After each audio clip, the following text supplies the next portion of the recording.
Welcome, Pewter Report readers, viewers, and listeners to a brand new edition of the Pewter Game Day Show, brought to you by our friends over at Walk-Ons. It's Bucs versus Raiders.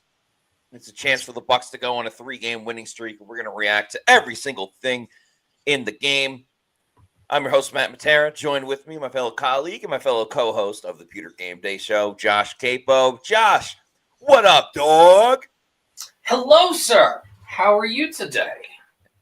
I am fantastical. I'll be better if the Bucs win by 7, because I'll cover all of my gambling losses. I took the under in the Georgia game last night, so that hit. But nice. I also thought they were going to lose. I had Texas, so separate bet. And then I recovered all of my losses on that by putting an obscene bet on Oregon to win. And I just covered that loss. I love that for you. Yes, I thought I was a genius because I took the under in Texas, Georgia, but I also took Texas, and I'm the world's dumbest idiot because I took the under in Oregon, Penn State, which fucking hit in the first half.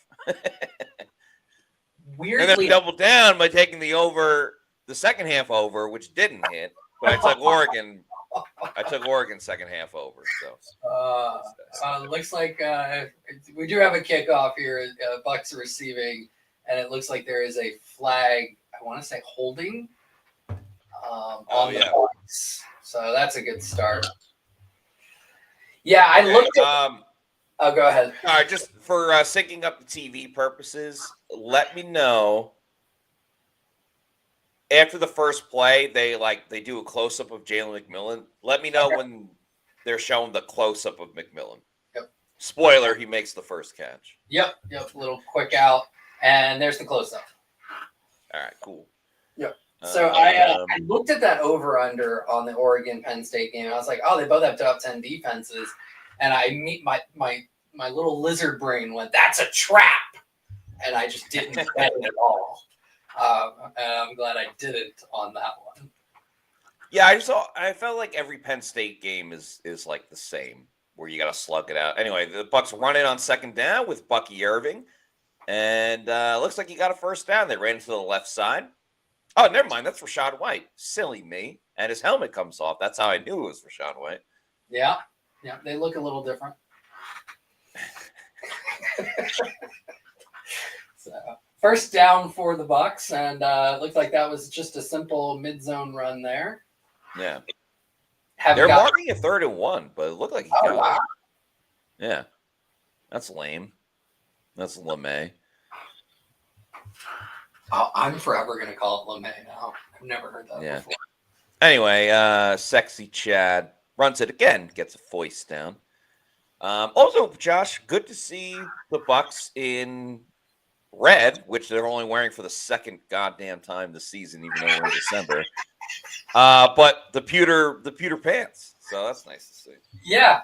This I think is my favorite uniform combination. Agreed. So, because it's my favorite, they use it the least. The Bucs and I have a very good relationship. Yeah. Offsides, Max Sidney Crosby. Free play. Baker's going to go down the field. It's caught by Mike Evans. First down. As Richardson gives him a German suplex, but it's a first down. Foist down, Tampa Bay.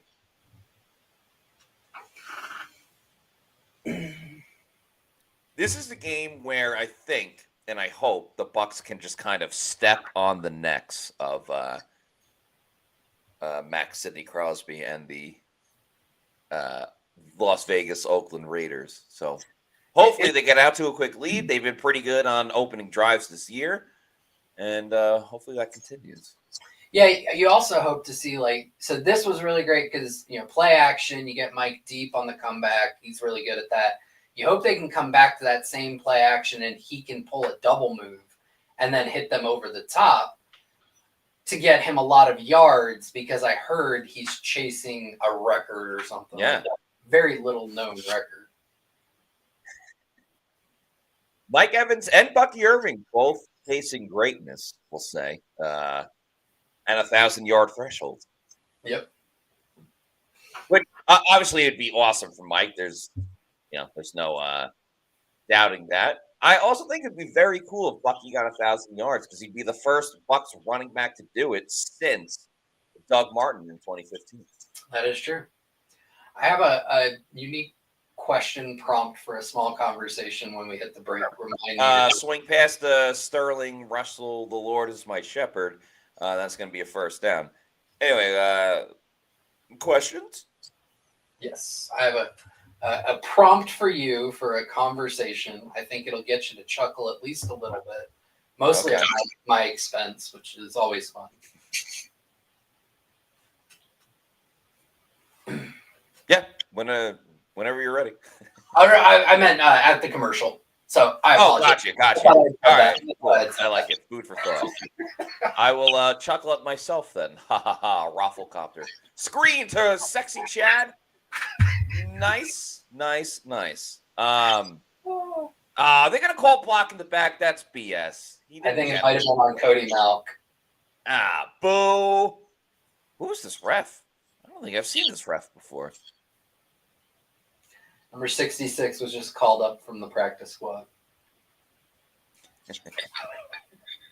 Boo. I don't like this. I love that you said Rafflecopter because that is legitimately my brother's screen name online. Is it really? Yeah, my youngest brother, he's Rafflecopter with I don't know what numbers behind it.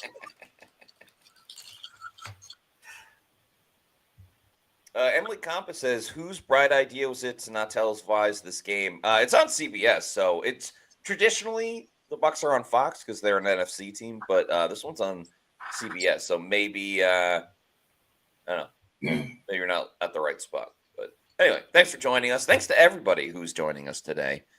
Timothy Ward says, I met Cody Malk fam at the game. That is dope. His uncle is a very nice guy. Yeah. Biker throws the ball got tipped in the line of scrimmage. Shoot! Dang it.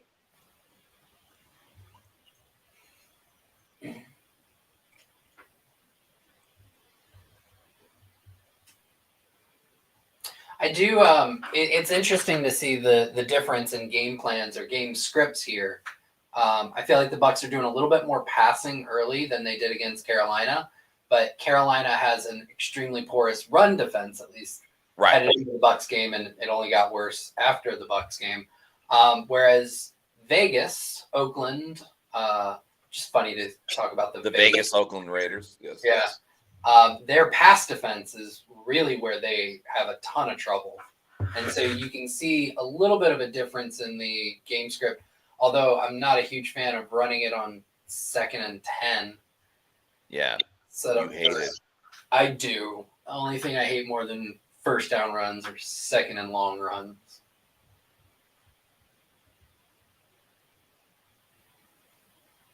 Yeah. The only thing I hate more than that are two things.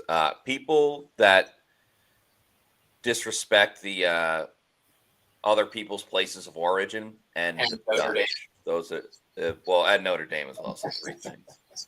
Mike Evans makes the catch. Oh God, why is he getting slow to get up? Oh geez, he's going to be short of the marker. Let's see if the TODD decides to go for it because they're about a yard or 2 short. I say go for it. They're the Raiders. Right?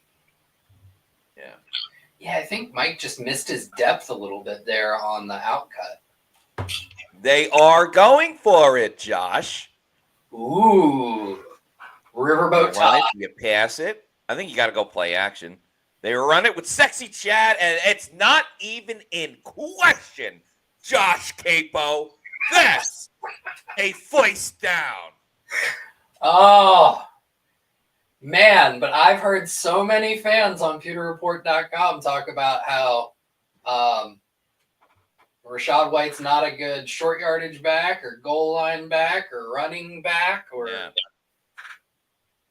Yeah, because it's his fault when he got tackled 5 yards behind the line of scrimmage. 3rd and 1. You know, we got pony, huh? We got pony package. Ooh, all right. There's a screen to Bucky Irving, and Bucky's gonna go. He's gonna run, and he's running so fast, and it's a first down, Tampa Bay.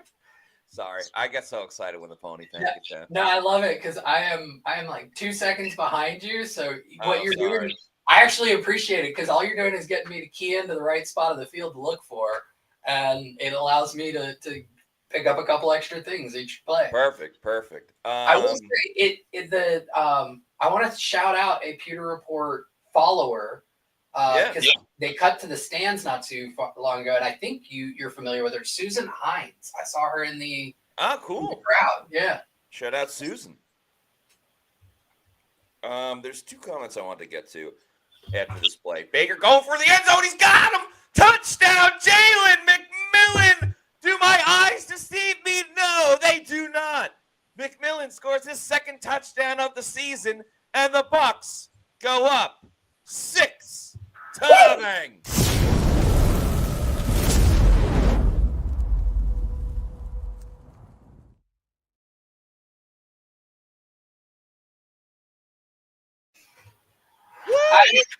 I feel like we talked about Jalen McMillan a little bit on Monday's show, and we talked about how saw a little bit of an arrow up for Jalen McMillan. This is why people need to tune in, because we see it before it happens. You know ball. You and Timothy Chalamet. Oh, man, does he know ball? Only one to call Miami of Ohio. Yeah. I loved it. Shalalalala, man. I loved everyone dragging McAfee about how Chalamet did more research for this one episode than McAfee's done this entire time on game. I didn't see that, but that's hilarious.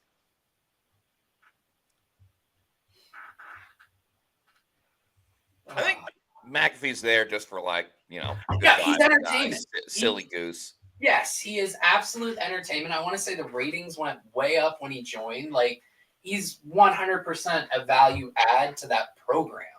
Oh, yeah. I love Pat McAfee. I think he's awesome. Scott Reynolds of PewterReport.com has been on the Pat McAfee show. So, yeah. Yeah, I think Pat McAfee is very good for sports in general. Yeah.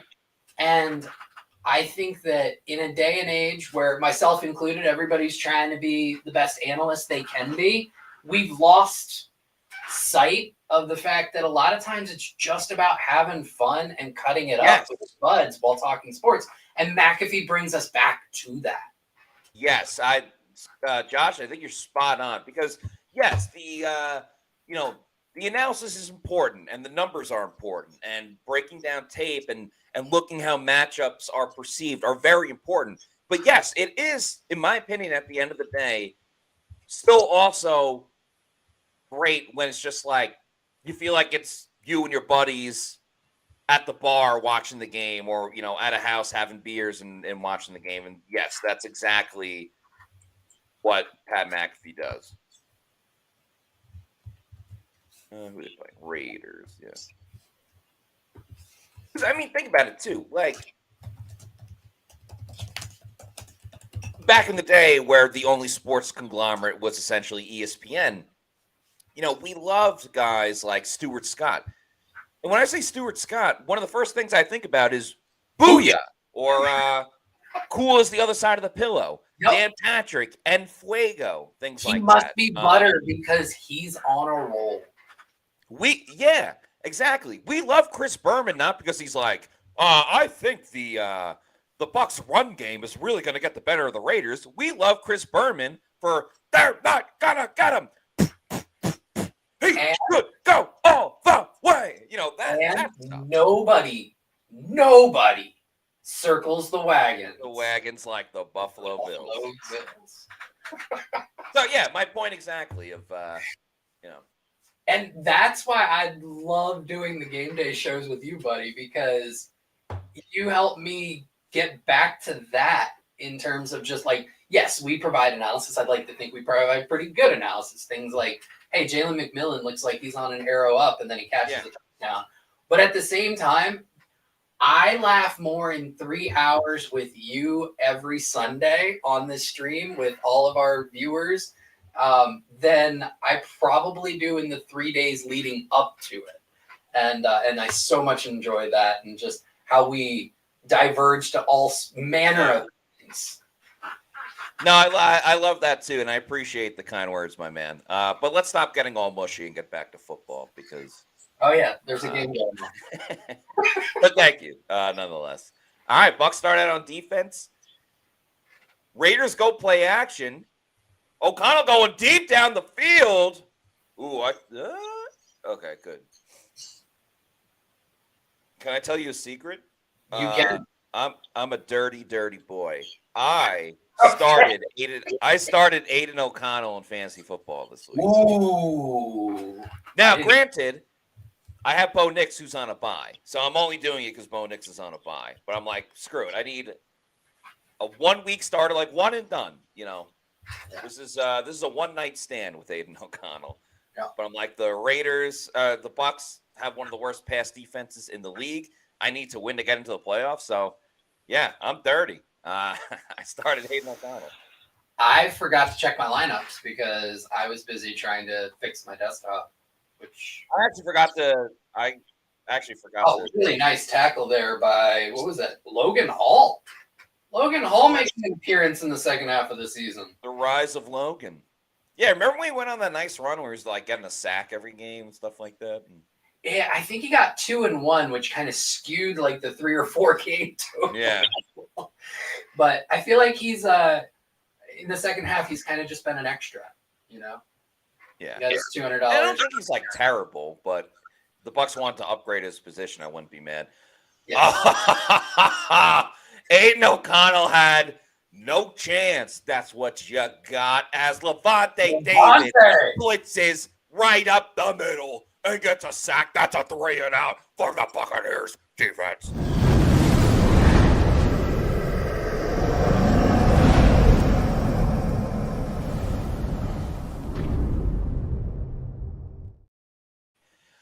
You know what? I'm just going to say it. I'm having fun. I'm feeling jazzy. The Bucs are up 7-0. They're going to get the ball back. They could very well be up 14-0. Anyway. You just described yourself in the last 5 minutes as both dirty and jazzy. And now I'm just thinking of some kid in a mud pit just doing spirit finger. I started Aiden O'Connell.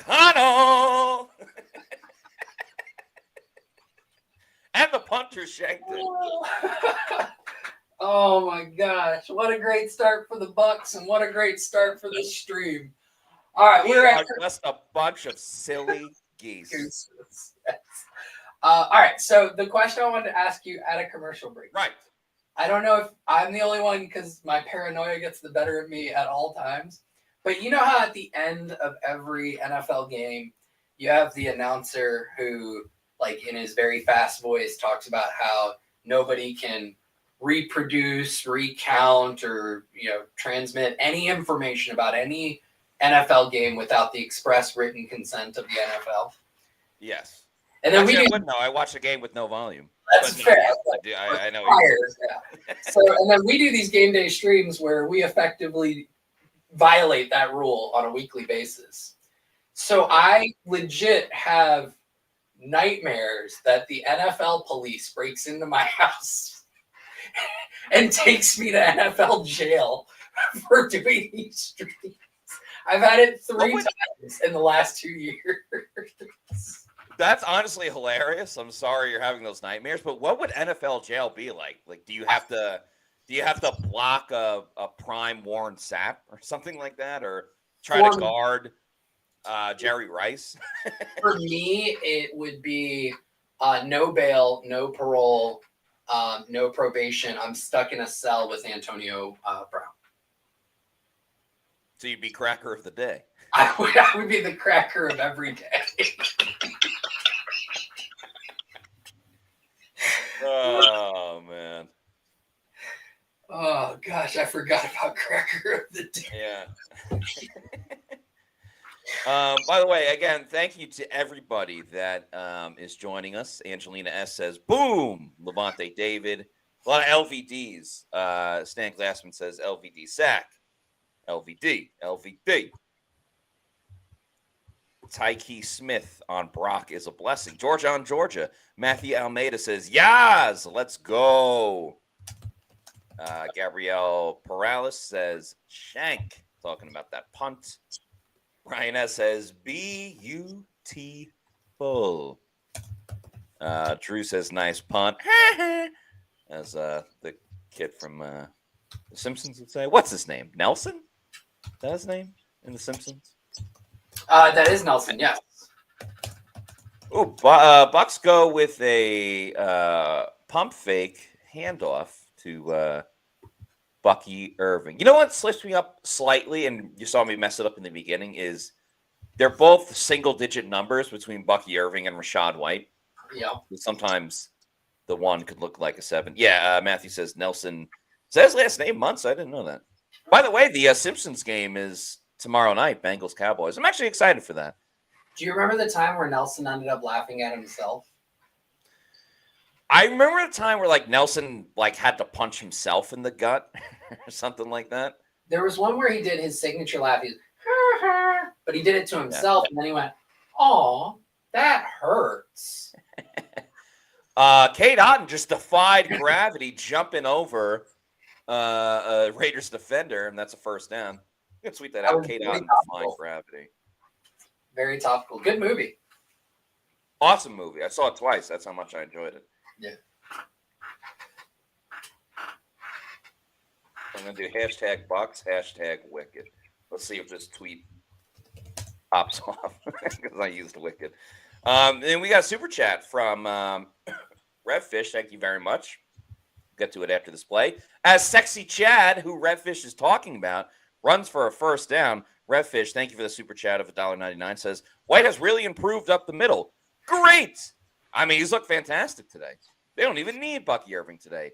As they show a highlight of Jameis Winston throwing. Touchdown, Browns. Love the roller coaster of Jameis Winston. Tim Ford says, Matt, are you guys tracking Falcons-Vikings? We will. I saw the Falcons went up 7-0. And that's exactly what I'm saying. I just don't think it's going to be a walkthrough for the Bucs to win the division. As what has been a walkthrough is Rashad White up the middle. Another first down. Bucs are they'll have first and goal from about the 5-yard line, maybe even 3. Yeah, the offensive line is just opening up, not just gaps. These are full-on Holland tunnel size holes. Yeah. So here you got Bredesen pulling, and then none of the linebackers were able to get into the giant gap opened up between basically Tristan Wirfs climbing to the second level and Graham Barton. Baker in shotgun. He's looking. He slings it to Rashad White, and that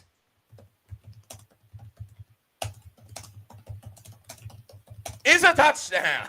Sorry, I was waiting for the call or anything, really. Touchdown, Tampa Bay.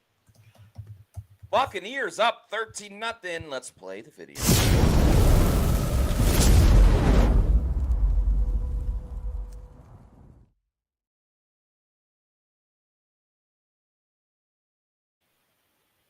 Well, I'd say it's a pretty good start, Matt. I would say wait for the extra point, but what I'm going to say if the extra point through, as Antonio Pierce has no answers, none whatsoever.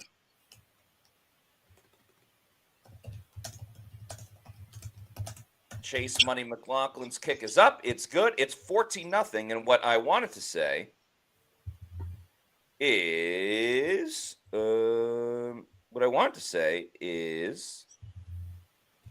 that the Bucs are having about as perfect of first quarter as they could. I have Rashad White and Kate Otten in my fantasy league.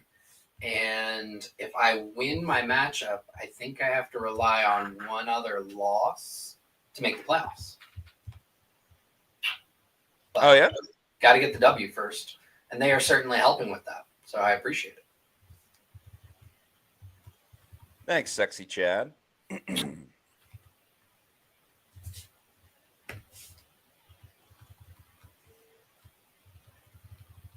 We got a couple of Tampa Bays in the crowd. Jeff B says, Tampa. And Cincy Kid replies, Bay. Even says, I got you, Jeff B.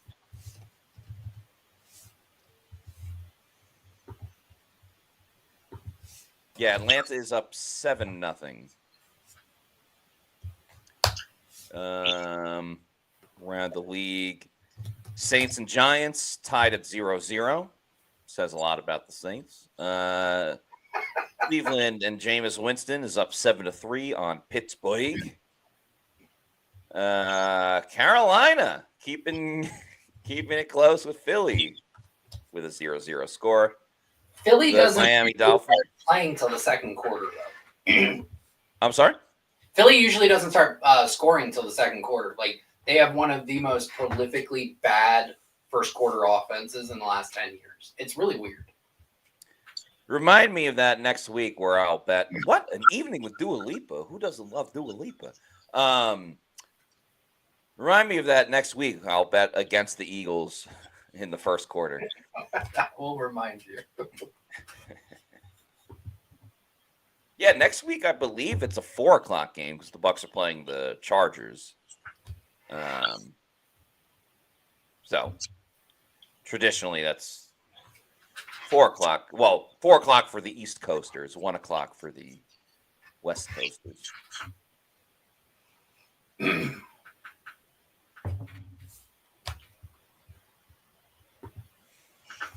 Raymond James Stadium looks pretty much packed out. Good to see. December football, good weather. Love it.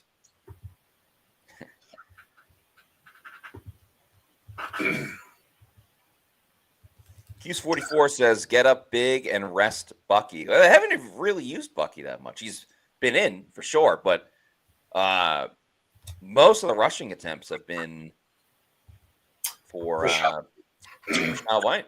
And maybe Q's 44 if you're lucky. Look at some Sean Tucker. Sean Tucker, yeah. Bucky Irving has 3 carries for 6 yards. Rashad White, 5 carries, 39 yards. Hashtag bench Bucky. No, I'm just kidding.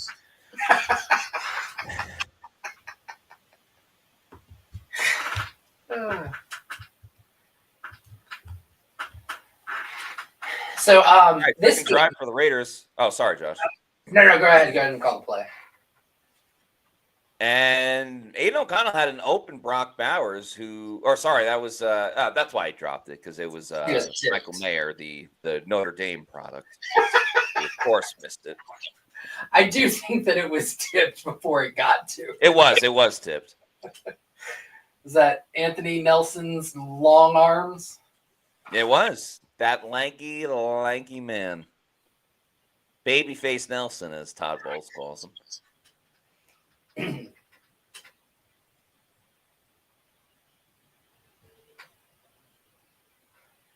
Myers makes the catch on second down. Looks like it'll be a first down, yeah.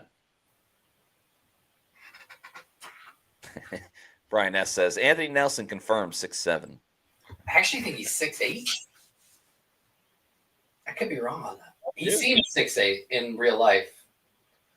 I stand up next to him and I feel like I'm waist high. Scotty J says, his jazzy arms.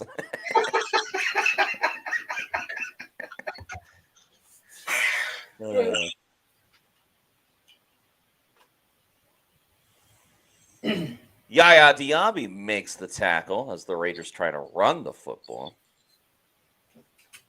And I will say, up to this point, this is what a good playoff-bound team is supposed to do to a team that is in very real contention for the first overall pick. Last week, obviously, overtime with Carolina.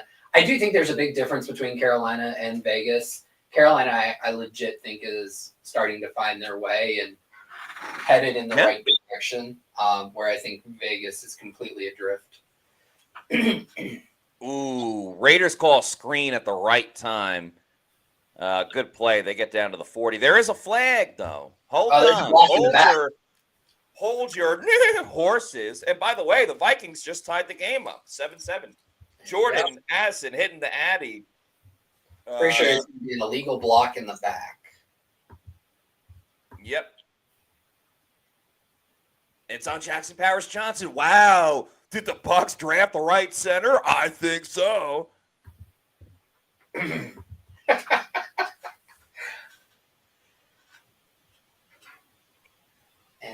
Yeah, you can't hit Vita Vea like that. It happened. Yep.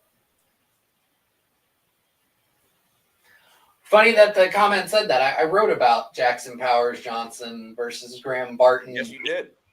I think it published this morning. So both have had some promising starts to their career, although JPJ is coming off of a really bad last play last week. And I don't think that was on him. He got tapped, snapped the ball before O'Connell was ready for it, and basically allowed Chiefs magic to continue. Yeah. Yeah, it's true. Interesting looking helmet on Jackson Powers Johnson as well. I believe that's the same one that Gedeke was using at the beginning of the season. Yeah, some people do have it, but like you could see his teammates next to him don't. Yeah. Yeah, it looks more ready-made for an offensive lineman who, you're going to bash your head together anyway. All right, 3rd and 21. Raiders go with the screen to Jacoby, and Bucs get a stop. A. Nelly with the tackle.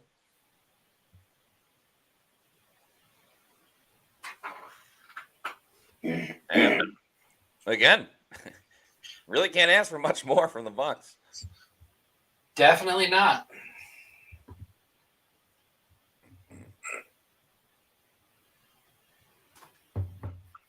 Angelina S. says, give us the ball back, baby.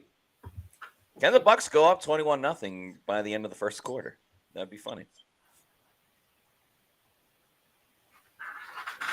That would be. Ooh, crazy backspin on that punt. That's going to be helpful for the Bucs. I think it does keep them outside of the 20. Jeff the Champ says, JPJ has the waist helmet, LOL. Look, Jeff, if I was built like JPJ, where I'm just basically a giant square, I would want some sleek lines to distract people from that. I would just show everyone how strong I am if I was built like Jackson Powers Johnson. He is a strong... I just go to bars and challenge people to arm wrestling competitions. That's what I would do. Now, you were high on JPJ, correct? We all were at Pewter Report, right? Yeah, I was certainly a fan. I was totally down with the Bucs drafting him. But then obviously there were other curriculars that got into play. Yep. I had him, I want to say, 8th overall on my board, just not considering positional adjustments. And I had Graham Barton 11th. So very, very close to each other. I do think that the Bucs made the right choice. When you look at the ceiling for each, I do think that Barton's got a much bigger ceiling, and he's already headed towards getting close to it. Yeah, I mean, it's great to see the improvement he's had week in and week out. And I don't know, in a weird way, like, I'm not glad that he sat, but he missed that game against the Saints, Grant Barton I'm talking about. Yep. And not that, like, obviously he had an injury, like, that's why he wasn't playing. But in a weird way, I almost feel like just taking 1 week to, like, sit back and look at the game and view everything, I think kind of, like, helped him in the long run to look at everything. And Robert Hainsey did a really good job in played him in that game. Brilliantly. And I do think that game may help Hainsey secure himself a starting gig next year. Yes.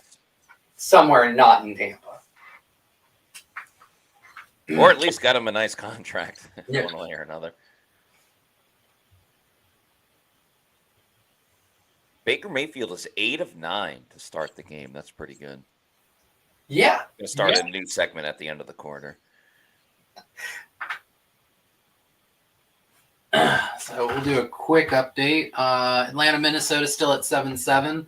Miami's up on the Jets 9-3. I do not mean to rub that in. New Orleans. That's fine. The Jets suck. I hope they lose out and get a good draft pick. Get a good draft pick. There you go. New Orleans 7-0 over the Giants.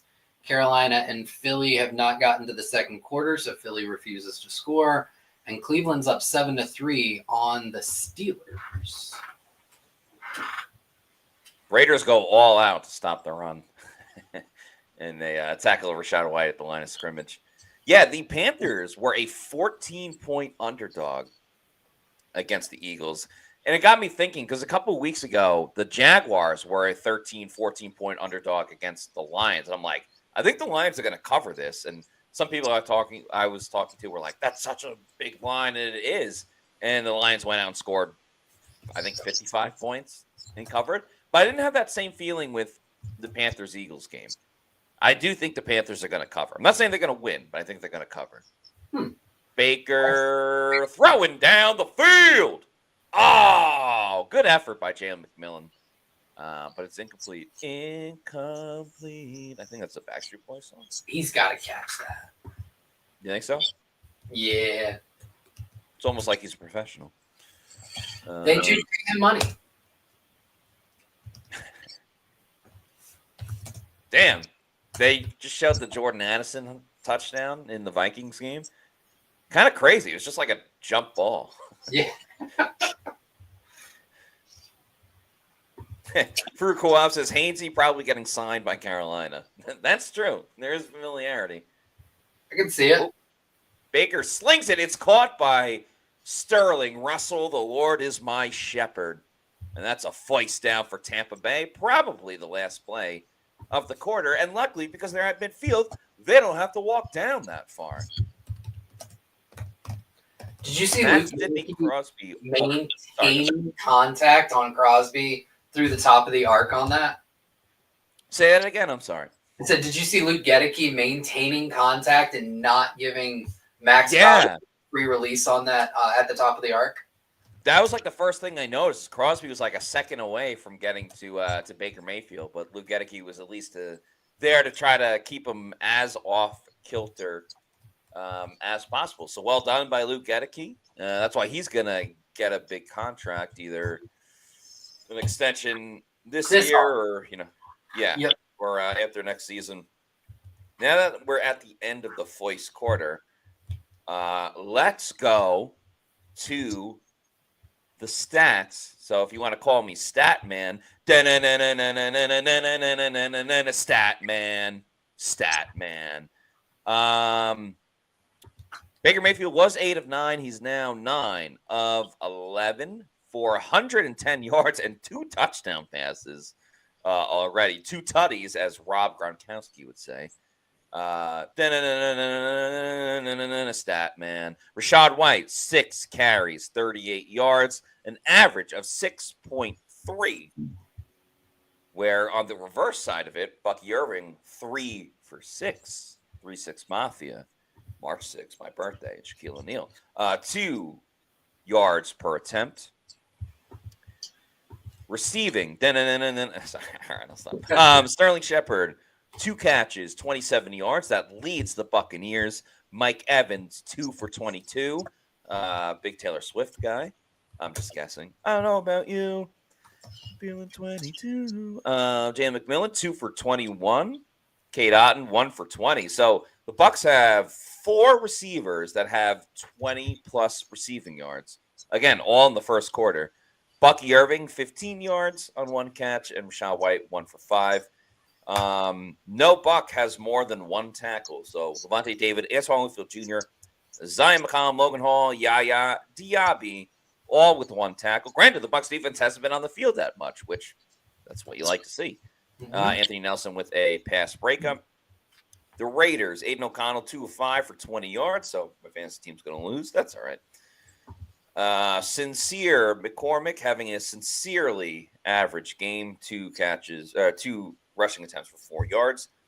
Jacoby Myers, 2 catches, 20 yards. That's the only player with a reception and receiving yards in the game. So there's your stat man segment. Stat man. Yeah. And I think you mentioned Mike Evans, but 74 yards away from maintaining the average he needs to finish with the 1K. Yes, as Baker Mayfield's gonna scramble, he's tucking and running, and takes takes a slide at the responsible time. Does not get hit or anything like that, and Bucs will take it. No Trevor Lawrence on this one. Yeah, no T-Law. So, just to come back to that Philadelphia stat, they are averaging 1.4 points in the first quarter this year. Yeah, wow. Which is last place by 0.3 points. Very odd play. Ooh. That maybe Bucky Irving just lost his footing or something. I hope it's that, and not that his knee or any lower extremity gave out. He tripped on Baker's foot. Damn, that was scary.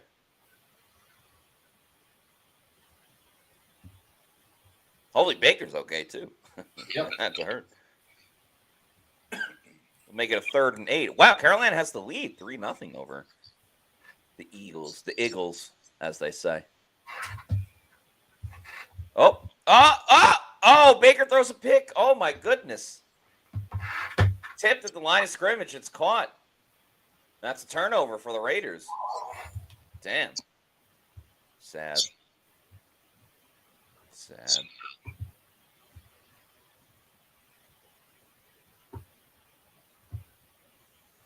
You're looking for a screen. I believe it's Shepard or McMillan. McMillan. Damn, just good athletic play. Tough bounce for the Bucs.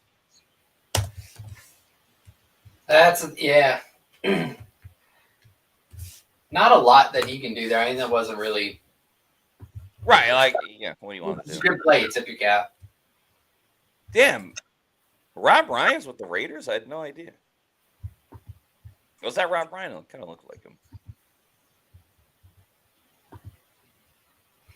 I was listening to something earlier today about. Oh my God! The Bucs are gonna get the ball back.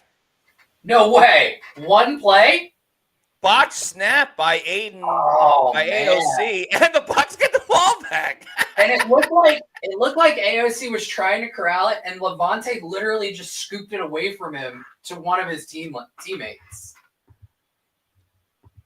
That was wild.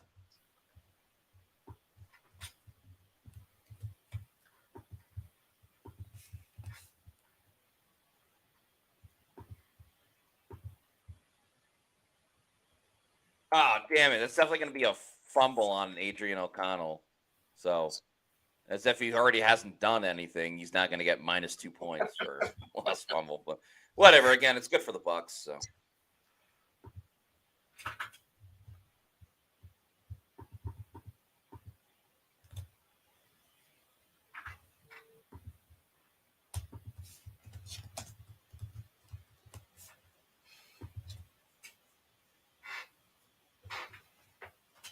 That's wild. I wonder how often that is that you turn the ball over and immediately get it back. Yeah. Crazy. George says, good trade, no foul. So Roche says, and again, wow. Yeah. Right before that the pick, I had sent out a tweet saying how Baker had just been dealing through the first quarter. And which is interesting because I get accused a lot of just saying bad things about Baker online and never giving him any credit.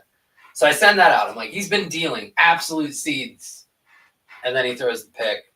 So I made sure to quote tweet it and say, I will not say good things about Baker. I will not say good things about Baker. That's funny. The Bart Simpson detention meme. I should have put that one in there. Yeah.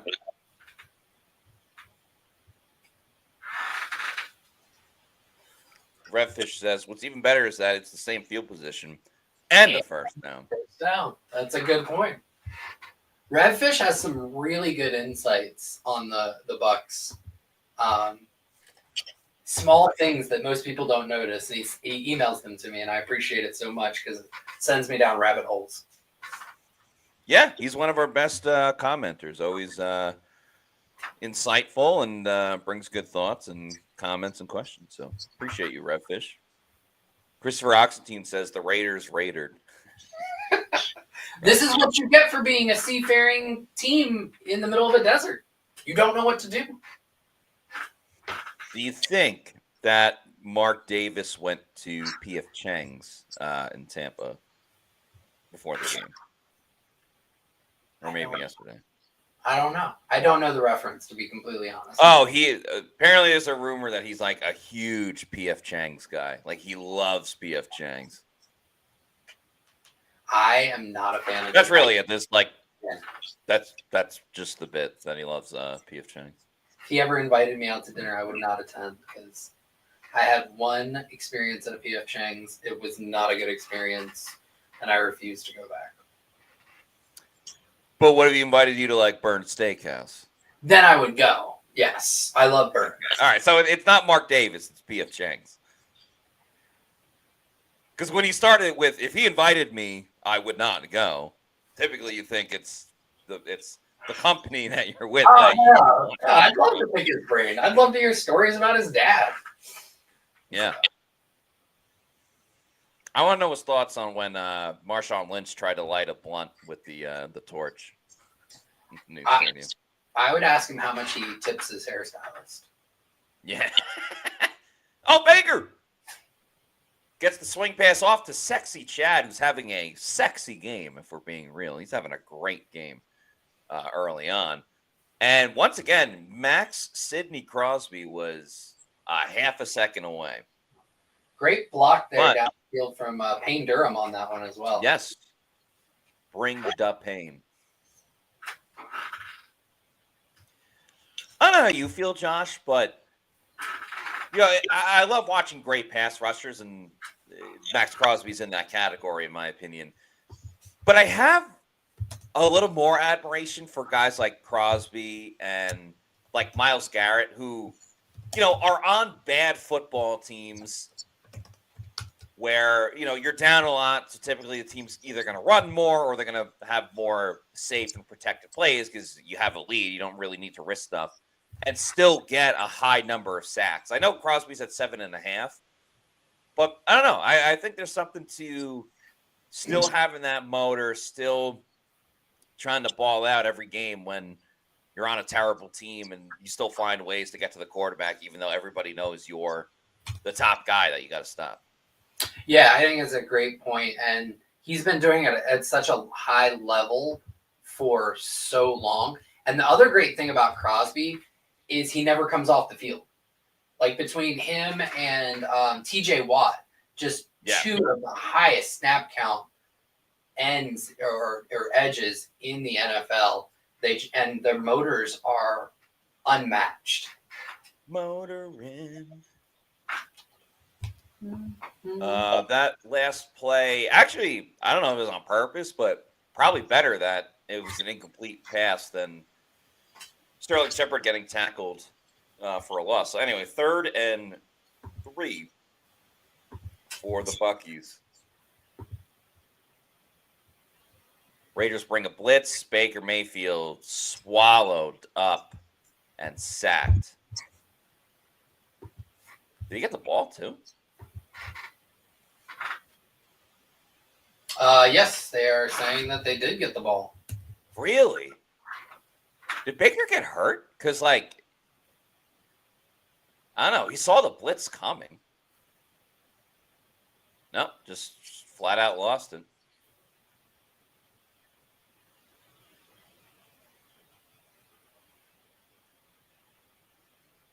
Maybe he was just upset that he lost it. He was on the ground for like a little bit.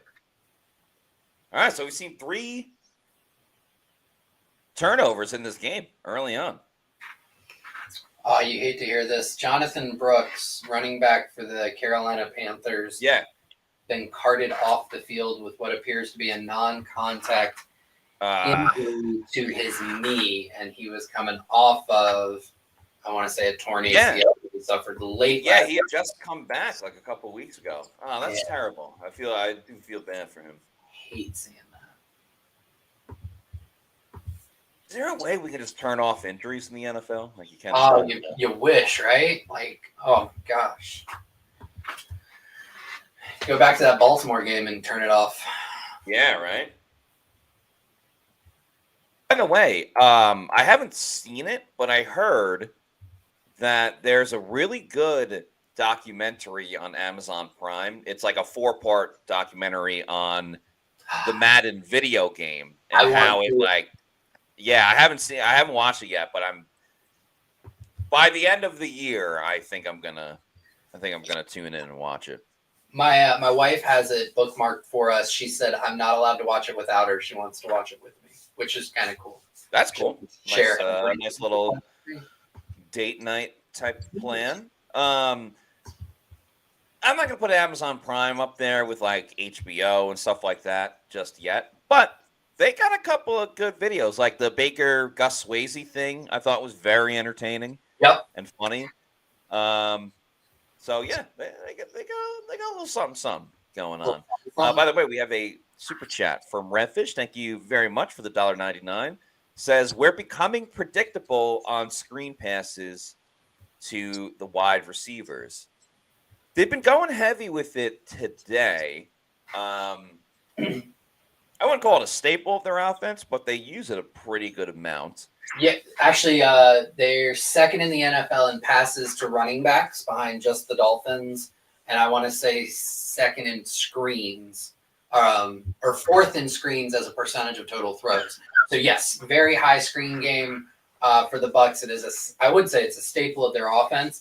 I think you're probably seeing more of it today as a response to the pass rush. Because as you've noticed, or noted on the play-by-play calls, Max Crosby and a couple other Raiders have been able to get back to Baker just before he makes some throws. So I'm pretty sure Cohen's calling those to try and slow that pass rush at least a little bit and set up some bigger downfield shots. O'Connell, incomplete. Looking for Tucker. Good throw, just couldn't stay in bounds. Yeah, the right there in his face too.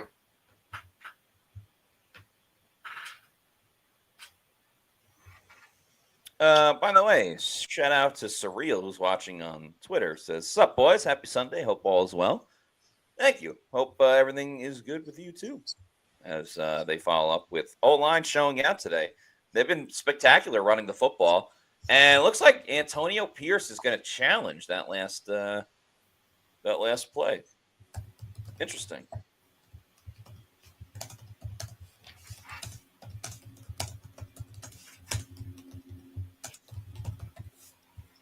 Boop, boop, boop, boop, boop.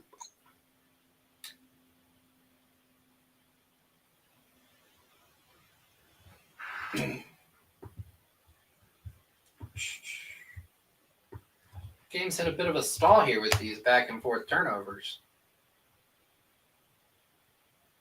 I don't think that's going to be a catch. Yeah, like that wasn't like a bang bang play.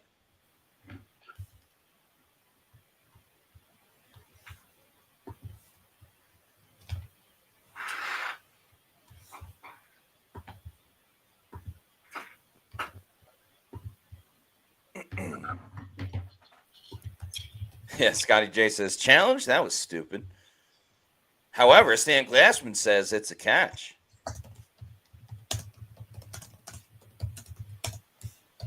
Tampa Supreme says AP is the worst head coach in the NFL.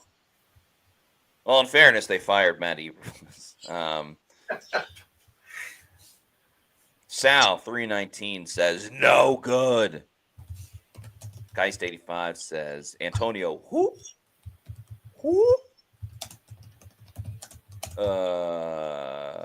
Yeah. So up to date with all the comments.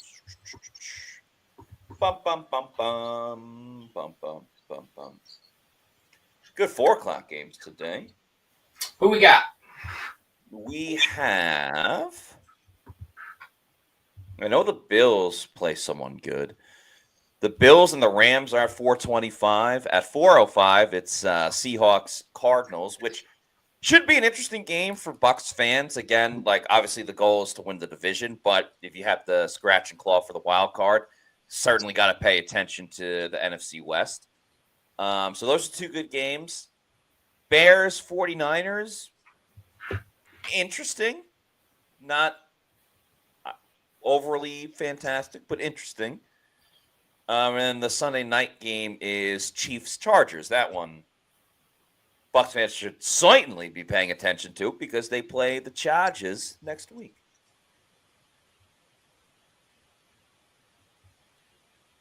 Do you think the Rams have any shot against the Bills?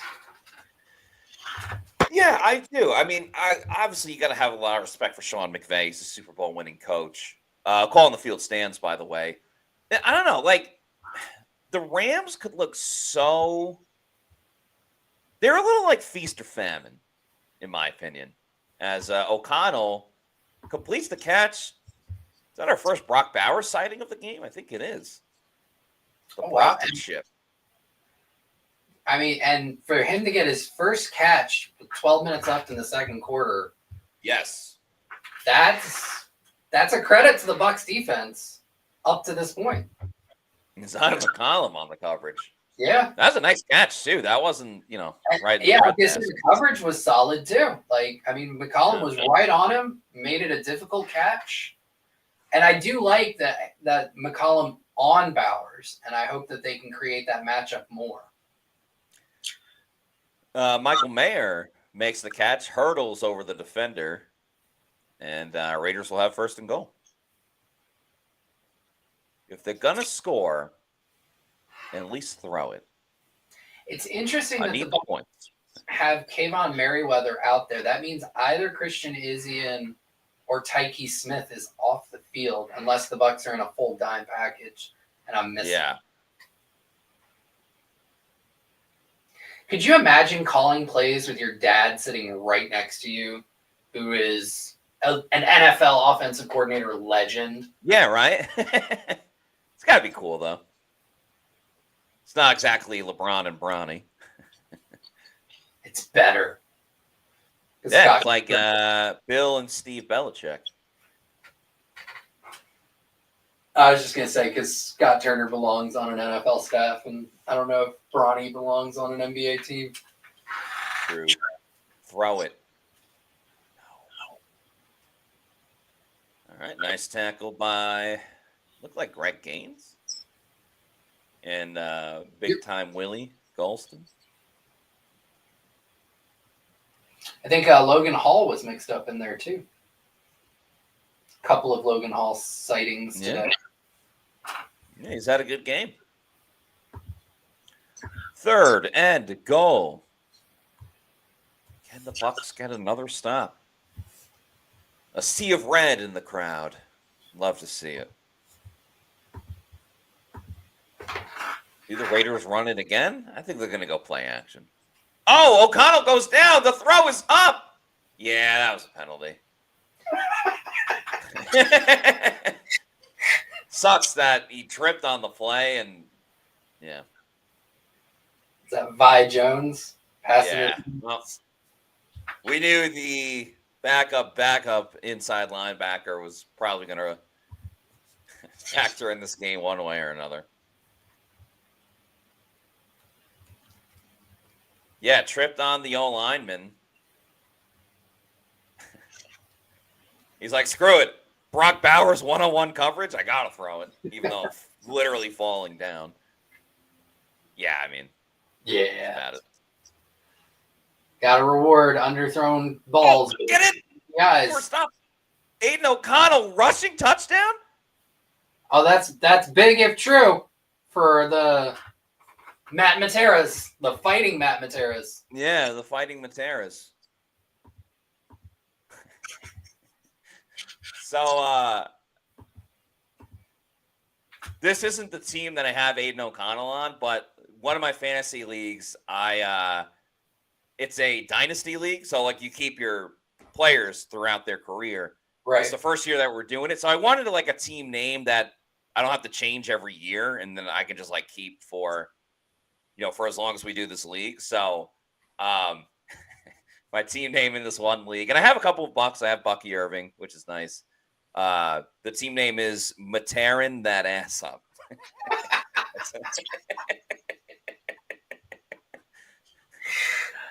Oh, I love it. Extra point is good by the Raiders, and they are back in this ball game. It is 14-7.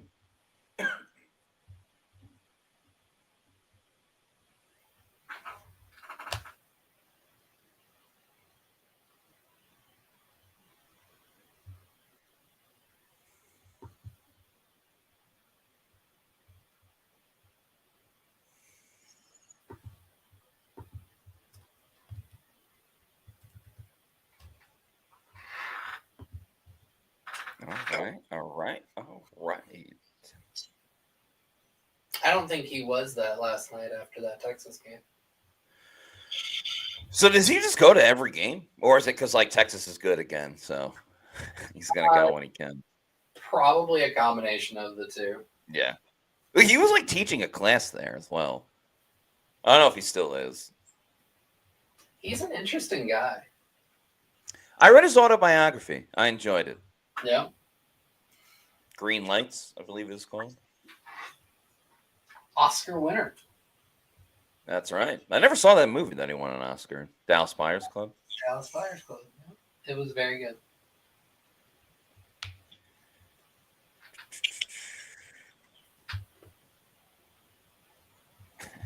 Mike Reynolds was an interesting comment. Says, for my fantasy teams, I always try to pick mascots that would actually strike fear. The Bruce Lees or the Mr. T's. That's a very interesting way of looking at it.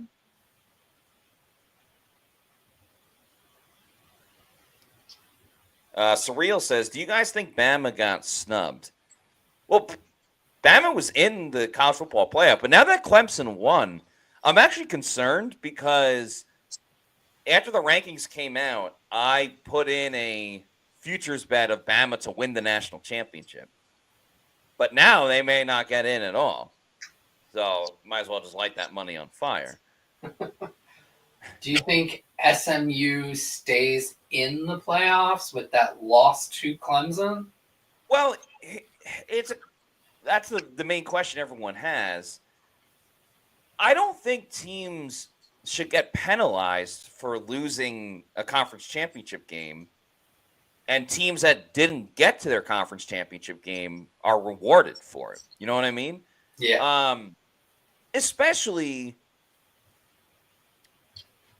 like there was the big one years ago with Ohio State and Cardale Jones where they whooped on Wisconsin. They won like 59-0 or whatever the final score was. And unless you got like beaten that badly, I don't really think you should be penalized for it unless it's, like a really, really bad team. Like, what the heck was that kick?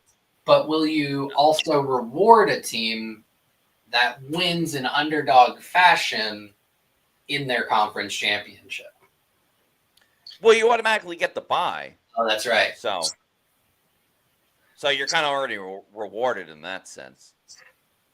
But doesn't it's kind of crazy. Clemson's going to have a bye now, or maybe they won't have a bye and they get in. But doesn't that then?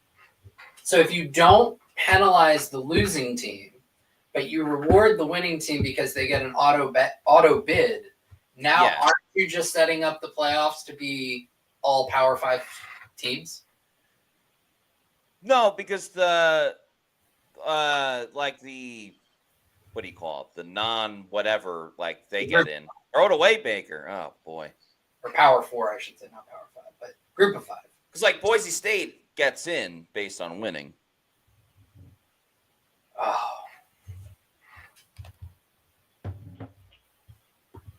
Yeah, it was a rough first play for the Bucs. Look at that, Carolina taking a lead. retaking the lead. Bet you that Philly score happened in the second quarter too. Yeah. All right, 2nd and 18 for the Bucs. Yep, false start. Baker doesn't look happy. Uh-oh. Antoine Winfield Jr. III is questionable to return to this game with a knee injury.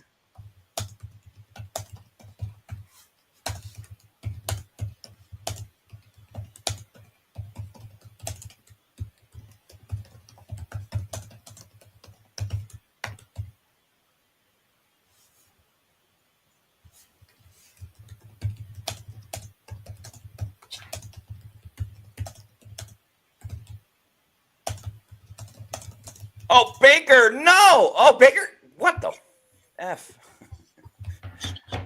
Baker nearly gets sacked in the end zone. My goodness. He can't hold the ball that long. The Bucs, honestly, apologize for my vulgar language, are just shitting all over themselves at the moment. Yeah.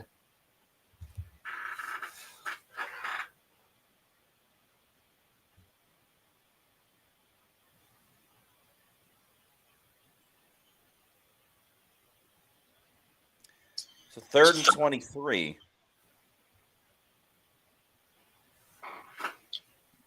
You're going to run it with Rachaad White? They need to. Padding the stats. I liked it the first one. Yeah. Can the Bucs just ever play a full four quarters? Why do they have to do this? And Rachaad White has got a visible limp. Oh, jeez.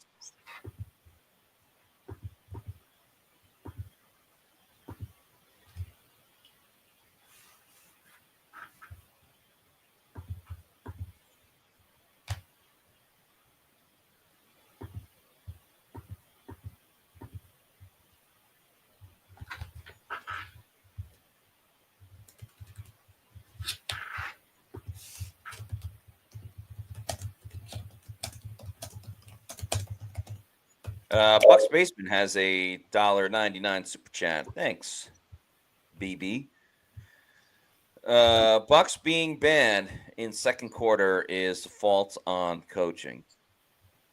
It's actually they do this thing in the second quarter. They turn off their radios and say, "You guys figure it out." I mean, so. You could fault them for maybe not running a little bit more on first down, but they did that to their detriment early last week. 2nd and 18, that's a passing down. And I mean, a lot of this is false starts. Baker is taking bad sacks by being way too antsy in the pocket. But I'm going to pause real quick because we've got a punter out on the field. And I need to give my undivided attention to this. Third punter of the season. It is. Check. Oh, boy. Oh, boy. Oh, boy. Oh, that's a block in the back. That's a tackle by his own player. All right, Raiders going to have good field position unless there's a flag, but I'm not seeing one. Uh-oh. Bucky waving. Yeah, questionable to return to today's game with a back injury. But, I mean, Rachaad White's been great. So, obviously you want Bucky, but Albert Vanca, I saw this during the week as well. Someone put $1.3 million on the Eagles to win today. Well, I was trying to keep it under wraps. But you got me. Silly goose. Remember how I said last night I put an obscene amount of money on Oregon to win? I doubled it down on the Eagles, but it was a very specific bet. It was for them to win the second through fourth quarters only. AOC completes a pass to Tucker, I believe. Yep. Good coverage by Jamel Dean.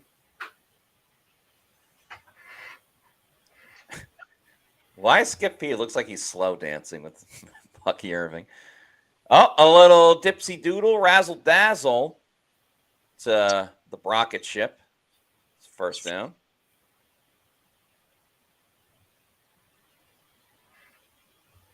I don't really get this comment from Nicola Legistino, who says, when Jamel Dean is your main corner, you're doomed. What has Jamel Dean done today that's been a huge issue for the Bucs?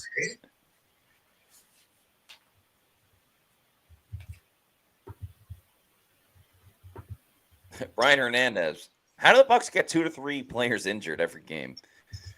Yeah, it's crazy. I mean, football is a physical game. Oh, 3rd and 1. I thought Bowers got the first down. Maybe the Bucs can get off the field. Well, 2 to 3 on Sunday is better than the 3 to 4 they lose on Friday. Yeah, right? Oh, bad tackling by the Bucs. It's a big time run.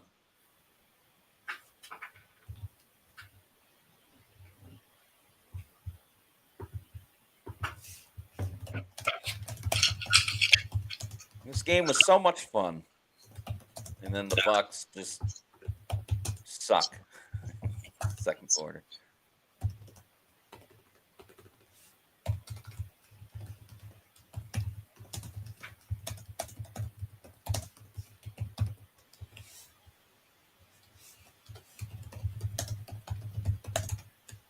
No one called you an idiot, Nicola.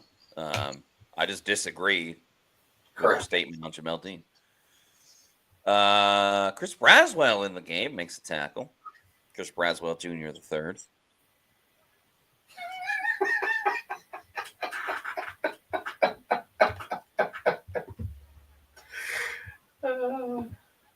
That's a Dan Patrick Jones.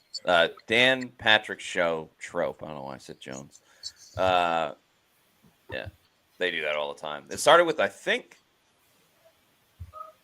Robert Griffin. They would say Robert Griffin Jr. the third, and then it went to Russell Wilson. I love it. Wow, Raiders getting some push with the running game.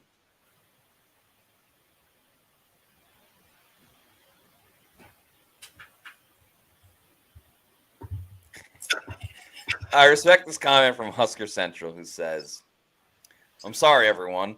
I tuned in just as Baker was throwing the interception. Just been downhill since. I'll tune out. I do believe in those types of like the flow of the game type of stuff. Yeah. That reminds me of, since we were talking about the Simpsons game coming up, the Simpsons gif where his dad walks into the bar, takes off his coat, turns around, puts his coat back on, walks right up. Yeah. Grandpa Simpson. Yeah. Do you ever play the video game back in the day, Simpsons Hit and Run? Oh, maybe once. So there was Hit and Run and there was Road Rage. Road Rage was like strictly a driving game where Simpsons Hit and Run was essentially like GTA, but with Simpsons characters. And it was so much fun. I mean, obviously there wasn't like,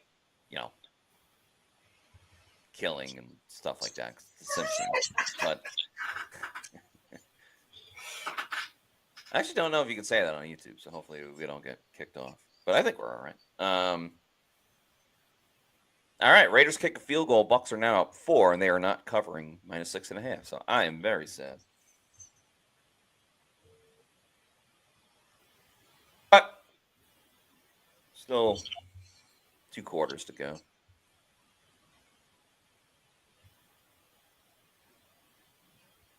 Another comment that I just strongly disagree with. King Cook says Vita is out of shape. He is slowing that D-line down. We need a defensive tackle to match Kalijah's energy. First of all, Vita Vea lost weight this offseason. It was like a huge story. Yeah. He's also been percentage of snaps than he has in the past. He's also he leads the team in sacks, or he's tied with Kalijah Kancey. Maybe Kancey has one more, but he's been arguably their best pass rusher. So kind of crazy. Yeah, I would. I was actually concerned about Vea. You hear every year about guys in the best shape of their life. and it usually doesn't bear out. But Yeah. But I'd say he's having a tremendous pass rushing season. He already has 34 pressures this year, had 39 all of last year, 38 the year before. And he's done it on about 75% of the pass rush snaps as last year. So, I can't say I agree with that one. Yeah. Sean Tucker takes the return, truck sticks his own teammate, but gets over the 30. So a good run. Yep.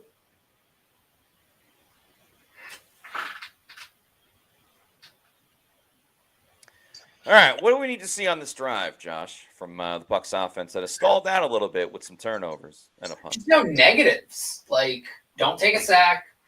No pre-snap penalties. Don't turn the ball over. Like, that would be a positive drive from where they've been the last, 3 drives? So, and I think you've got to start with a first down run. I'd try and do something creative from a blocking standpoint. That inflection wham from last week was pretty cool. It'd be nice to see that right here. A little run with Rashad White gets a yard. Makes it in the right direction.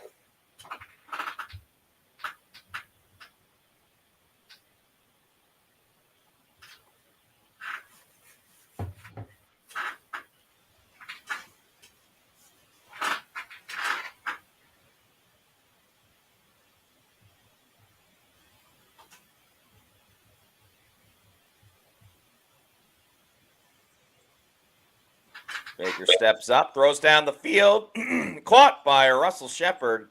Lost his footing a little bit, but nonetheless, it's a first down, and the Bucs are in Raiders territory. What a block by Rashad White to set that up, picking up the linebacker. I think it was Spillane over the coming through the A gap there. He's their best pass blocking running back for a reason. It's going to be a free play. Yes, it is. Jalen McMillan. McMillie.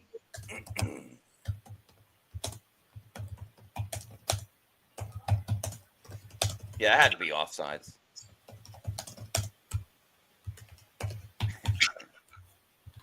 Cali Buck says Shepard can never keep his feet after the catch. Yeah, he had a little more room to run, but I'm not going to nitpick.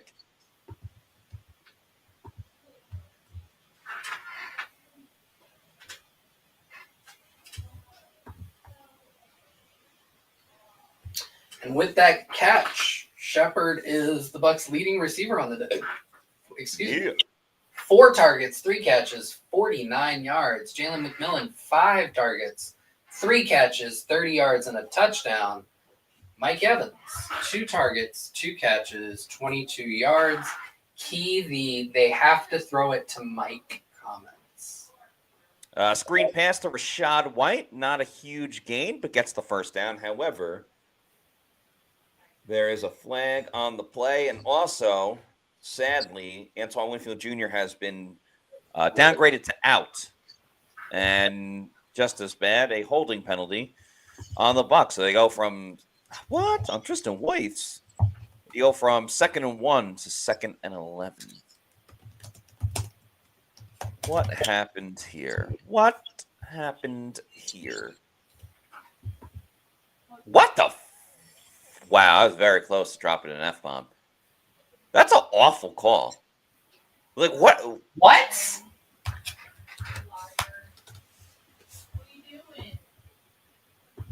What in the hell are the refs looking at on that holding? Oh, Jesus Christ. Oh, it goes from bad to worse. Worse. Bucs had everything in their hands, and now it's going to be 3rd and 19. Baker Mayfield has been sacked 3 times in this game. Yeah, and I can't say that many of those were necessarily the fault of the offensive line. Baker's just been holding the ball a ton. Yeah.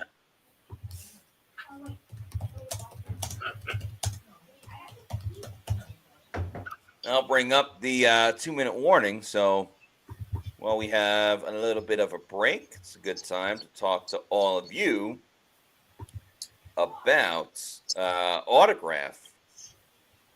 So Autograph was founded by Tom Brady. It's an app that you can download. It's available for free on Android and iPhones as well. It's what you already do as a fan. It's reading blogs, it's listening to podcasts, watching breakdowns, all in one place, earning you rewards for every act of fandom that you do. They have it for the NFL, and if you want specifically the Bucs, but you could do it for and use it for other sports as well. If you have a favorite team in the NBA, WNBA, Major League Baseball, fantasy football, and NCAA sports, and they have more sports coming on the horizon. Like I mentioned before, co-founded by Tom Brady, on the belief that devotion should be rewarded, and the future of fandom belongs to the fans. So you can read Pewter Report news, watch Pewter Report videos and podcasts, along with other Bucs content, and get rewarded in one free app on the Autograph app. Just use the promo code Pewter, Pewter, and get yourself set up.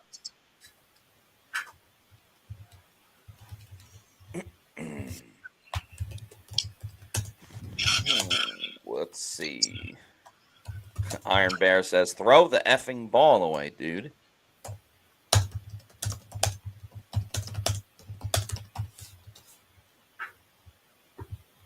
Will, who's a Pewter Report YouTube channel member, thank you very much, Will, says,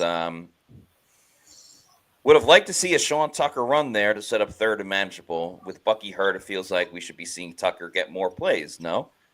I mean, yeah, they'll rotate him in with Bucky. Rashad White also averaging 6.4 yards per carry. Yeah. He's an elite receiving back, and he was a big reason why the Bucs hit some downfield shots, because he's one of the 3 best blocking backs in the game. Yes, Tucker should be getting some run today, but it's not. It does not need to be at the expense.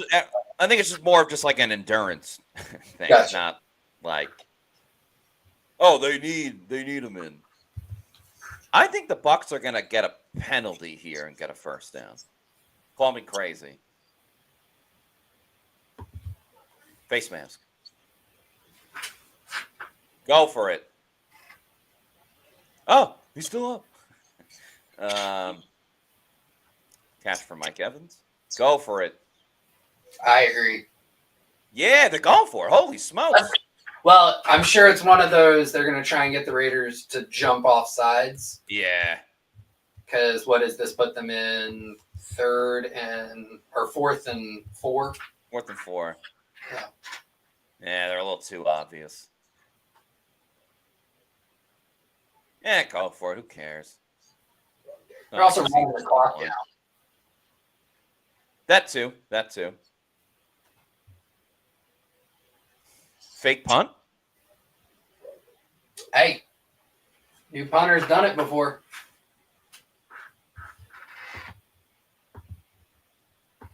Bucs call timeout, much to the chagrin of Todd Bowles.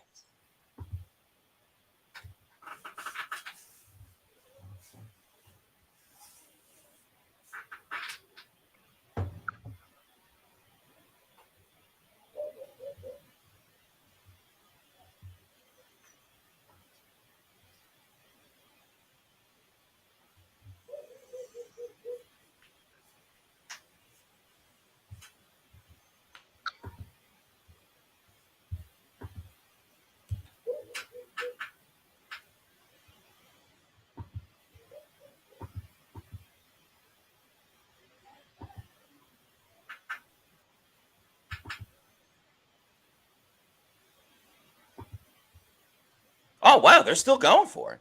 Let's go. Oh, why is there a timeout? Oh, Raiders call a timeout. That's If they come back from the timeout and they punt, I still really like that because they at least force Pierce to burn a timeout. Yeah.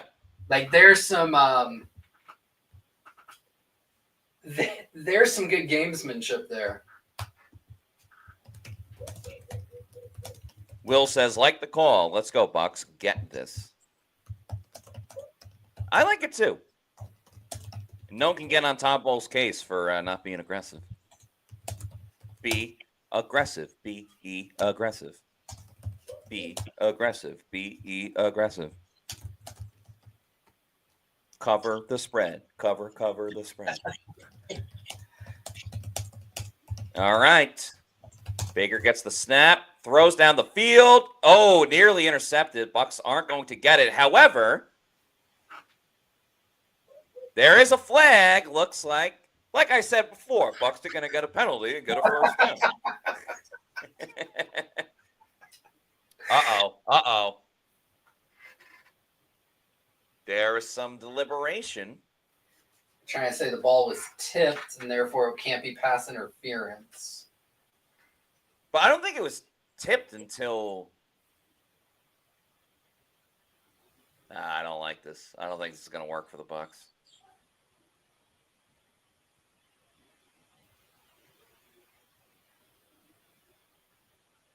Well, I mean, it wasn't tipped until the defender... Yeah, pass interference. Okay, first down, Bucs. Okay. Ooh. Yeah, whatever. You can't challenge that.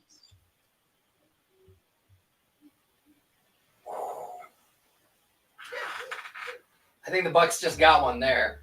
Maybe the refs helped them out for that terrible Tristan Wirfs holding call. Yeah, I think that's fair. John Spytek on the sideline. Oh! All right, 1:10 to go. Bucs have 2 timeouts, looking to extend their lead. And they go pony package. Sean Tucker with a nice 8/9 yard run. Under a minute to go. Still some time. Figure they'll throw it on this down. Or run it again, get the first down, then call timeout. But we'll see. Baker pump fakes, throws. Oh, boy, I don't like that. Oh, my God. Oh, my God. Oh, Jesus. Baker throws a pick. Luke Gedeke escorts him out of...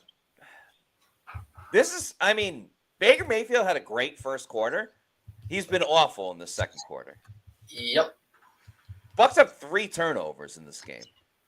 The first one was like a play. And still lead. There is a penalty. I feel like it's on the Bucs anyway.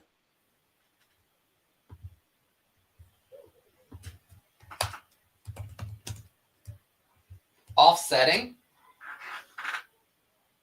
Oh, no, I think it was fine. Okay.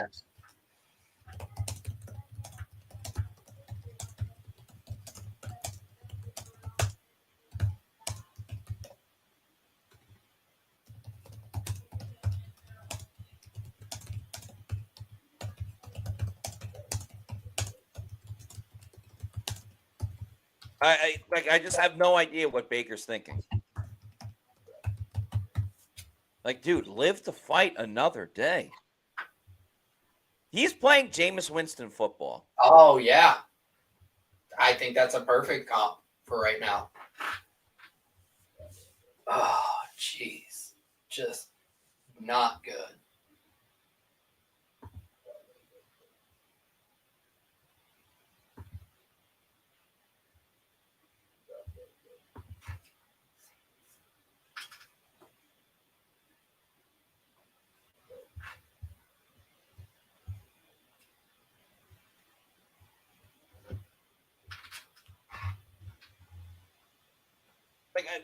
What is going on? This Baker Mayfield, that's the Baker when he signed last year, where you were like, not you specifically, just people in general, were like, what Baker are you getting? And that was the concern. Like, is that the Baker Mayfield that is going to show up? And, I said this week, I thought it was going to be a bounce back game for Baker Mayfield based on how he played against Carolina. And he is not bouncing back. As Q's44, thanks for the $2 super chat, says, this is why I'm a Tuckaholic. I'm not mad at the Bucs throwing it on 2nd and 1. I'm just mad with an awful throw. You have to assume that your quarterback's not going to try and turn the ball over on every other drop back. Yeah, exactly.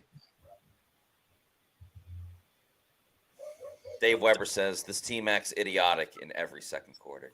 Yeah, maybe they just had to get done with the second quarter. That sucks too. They were in field goal range. They could have went up 7. They would have covered 6.5. Yeah, that's frustrating. And again, like King Cook, he says, but y'all want Liam as your next head coach, though. Like, what was Liam Cohen's fault? Throwing it with 45 seconds left? Like, what are we talking about here? I agree with Nicola Justina, even though I disagree with your Jamel Dean comment, but players are to blame. Yeah, I don't think this is on Liam Cohen. Sure, yeah, should he run the ball a little bit more? Maybe, but Baker started the game 8 of 9 for 110 yards and 2 touchdowns. So, like, to say the passing game wasn't working is just wild. Yep. Drew, thanks for the $5 super chat. Says, screw that Baker. Sorry, go ahead. I was just going to say 0 consistency from drive to drive in the quarterback. And it's hard to call a game when you don't know what your quarterback is or is not going to give you. Yeah. Thank you for the super chat, though, Drew. Yeah, I don't think anyone likes the turnover-heavy version of Baker Mayfield. Jeff B says guys are drunk commenting at this point. Oh, I wish I could be with them. Yeah, you have a drink. I'm not going to tell.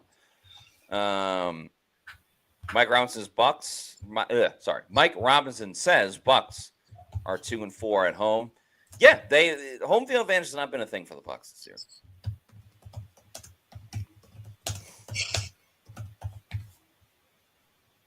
Hold on a second. Do we have 2 separate Mike Robinsons in the comments? What? That's no. Because this is Mike Robinson, but you can see his picture is palm trees and the beach. And then this Mike Robinson, I believe that's Bernie Mac, if I'm not mistaken. That is Bernie Mac. We need to get Let's Go Tampa replying to each other in like a Mike Robinson off to enter, only one can leave. A ladder match or something like that. Here's to you, Mike Robinson. And then, as Mike Reynolds comments, and then me to add to the confusion. With 2 Mike Robinsons and a Mike Reynolds. As one Mike Robinson says yes, while the other Mike Robinson says LOL.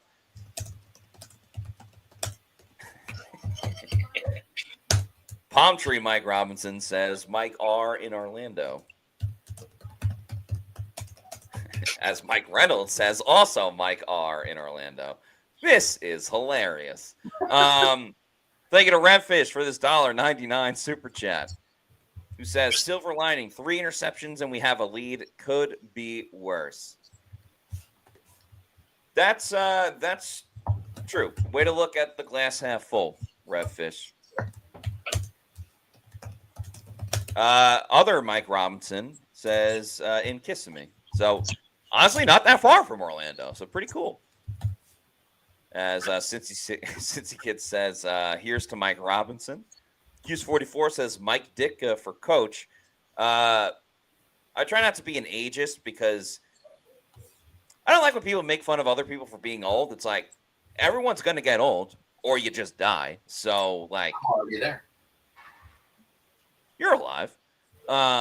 Old. But Mike Ditka, I think, is too old to coach. Yeah. But he was great in kicking and screaming, which I feel like we bring up like once a broadcast. I'm certainly not complaining about it. But again, what a great movie, Kicking and Screaming. All right. It's lost Matt. Oh, there he is. was going to do a around the NFL real quick, buddy, if you're okay with that. Yeah, do it up. Go All wild. Right. Jets are making a game of it with Miami down just 13-15 at half. Minnesota is up on Atlanta 14-10, also at half. New Orleans and the Giants are in a high-scoring affair with New Orleans up 7-3, also at half. Philly has a 4-point lead over Carolina of 14-10. I'll give you one guess where that game is. That's right, it's at half. And then Pittsburgh is leading Cleveland 13-7 at half. Jacksonville is currently trailing Tennessee 3-0 with 12:32 left in the third quarter. So there's that. I feel like nobody is watching Jacksonville, Tennessee besides Jaguars and Titans fans. And there are probably Jaguars and Titans fans that aren't watching. They're probably using this time on any number of draft simulators trying to figure out who they're going to take early in the 2025 NFL draft. And then I guess I'll give an update as well on statistical update. Yeah, Statman. Statman. Baker Mayfield is 13 of 19 for 170 yards, 2 touchdowns, 2 interceptions. I believe he also has a fumble lost as well. Rashad White, 8 carries, 51 yards, averaging 6.4 yards per carry. Mayfield has 2 carries for 12 yards himself. Sean Tucker, 1 carry for 9 yards. Bucky Irving, 4 carries, 3 yards, averaging 0.8 yards per carry. And I believe they ruled him out, correct? Or is he still questionable to return that? Do you remember? Bucky, he's still questionable, but we haven't seen him. Yep. From a receiving standpoint, Jalen McMillan has 5 targets, 3 catches, 30 yards, and a touchdown. Sterling Shepard, 4 targets, 3 catches, 49 yards. Mike Evans, 3 targets. He's caught all of them for 37 yards. Rashad White, 3 targets, 2 catches, 19 yards, and a tutty. Kate Otten, 2 targets, 1 catch, 20 yards. Bucky Irving, 1 target, 1 catch, 15 yards. On the defensive side of the ball, I'm not going to go through all the tackles, but Levante David has a sack. And Zion McCollum leads the team with 4 combined tackles. On Vegas's side, Aiden O'Connell is 6 of 11 for 70 yards. Sincere McCormick, 6 carries, 40 yards. He's averaging almost 7 yards a clip. Brock Powers has 1 carry for 3 yards. He also has 1 catch for 12 yards. I bet that is surprising a lot of people who most likely had a Brock Bowers over receiving yards. I don't know what the line was set at. Probably 1 billion. It was like 70. Michael Meyer, 2 targets, 1 catch, 29 yards. Jacoby Myers, 2 targets, 2 catches, 20 yards. Tucker has 1 catch for 6 yards, and Sincere McCormick has 1 catch for 3 yards. I don't know the first names of some of these players. I know Adam Butler has a sack. A. Burney also has a sack, and then D. Holmes has a sack. I should have done like Bernie. Yeah, should have done a little bit more homework on some of these Raider first names. Aren't they getting homework out of schools today anyway? Thanks to for the super chat, Virgin Boys with the $4.99 super chat says, if Baker gets worse next season, at least we can get out of his contract, unlike Kirk Cousins. Love the live stream, guys. Thank you very much for the kind words. I don't want to look at this game specifically with Baker and be like, they got to get rid of him. He's been awful this season. We're not at that point. At least certainly not yet. However, it's slightly concerning how he looked in the second quarter. And Baker has shown great ability to bounce back. He's shown that when the going really, really gets tough, he can, rise above it, if you will.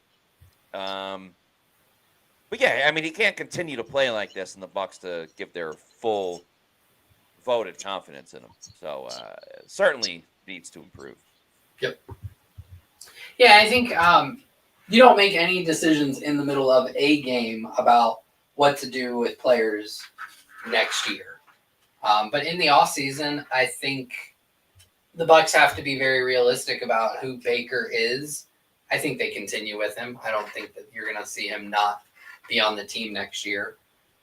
But at the same time, you take stock and you say, who is this quarterback? And he is still a very high volatility passer. He is one of the league leaders in turnover worthy plays. That's who Baker is. He has the ability to play within the rhythm of this offense. And when he does, it is lights out for almost any defense they face. It is when he starts seeing shadows, clean pockets where his feet are still going a mile a minute, and then he starts compounding bad decisions, and then you get 3 or 4 drives that look like this. Tristan Vorbeck, thank you for the $4.99 super chat. Says, tale of 2 quarters. First quarter looked like we were Super Bowl champs. Then second quarter, Baker turned into Stevie Wonder. Tristan, are you at the game, and can you hear Baker's voice? Is it really that soothing? Right. Isn't she lovely? Right. Yeah, Stevie Wonder. There are rumors. We don't need to go down this rabbit hole, but there are rumors that like Stevie Wonder isn't actually blind. That's quite the charade he would have kept up for a very long time. Oh, so sorry to Evan Bowker. I missed the super chat. My apologies. Says, tell him, Matty Diamonds, I'm behind. Might be out of context. I'm out of context as well reading the super chat, but I sincerely apologize, Evan Bowker. But thank you for the super chat nonetheless. And we want to give you your rightful time. Thank you for agreeing with me because I've never been wrong. I've been 100% correct all of the time, which is why I'm undefeated on Pewter picks and props, and I've never gotten to pick wrong. So thank you. 100 verified. Yeah. Kathy Gillespie says, now Winfield and Irving are questionable to return. Winfield's actually out for the rest of the game. And Bucky, I haven't seen any other updates. I think he's still questionable.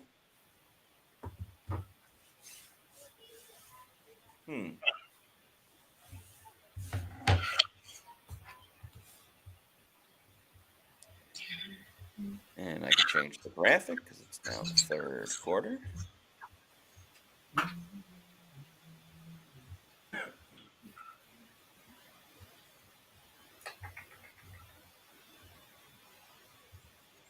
Raiders return it right before the 30. Payne Durham on the tackle.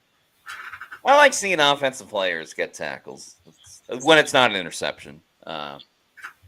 It's fun to see.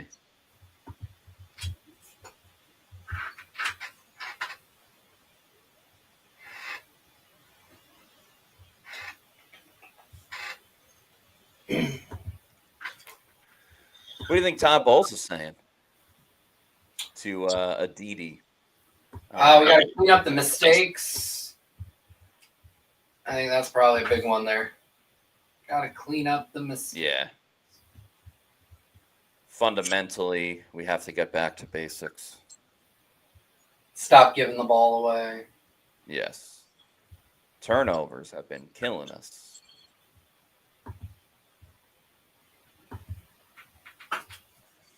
What? Do we have some family in the comments? Because we know Kathy Gillespie. She's an avid commenter. But now Trace Gillespie says, hey, Kathy. Is it same last name or are you guys related? So we have 2 Mike. Was it Reynolds or Mike Robinson? Mike Robinson. Holy. O'Connell with the tackle. But also we have a 99 super chat. Thank you so much to Tristan Vorbeck, who says, Matty, crazy $2,000 green night yesterday with UFC. Here's my donation. Love you guys. Let's get our 3rd win in a row. Cheers. Trustin, thank you so much. That is super kind of you. And I feel like every week you're hitting a big bet and donating to us. So please let me know what the hell you're betting on so I can cash in as well. But thank you so much. That is so awesome. $99, essentially $100 super chat from Trustin Vorbeck. Trustin, you are the man.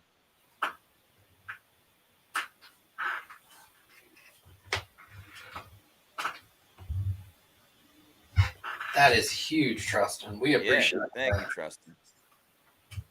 Jeff Champ says, have they said what's wrong with Antoine Winfield Jr.'s knee? He's just out with the knee injury. They don't really go into specifics until after the game. Christopher Oxentine says, that's awesome, Trustin. Yes, it is. You are awesome. You're amazing, Trustin. Thank you. All right, 2nd and 4. Raiders actually have been able to run pretty well against the Bucs, surprisingly. As they run it here. And Vita Vea Stonewall Jackson's him. Make it a 3rd and 1.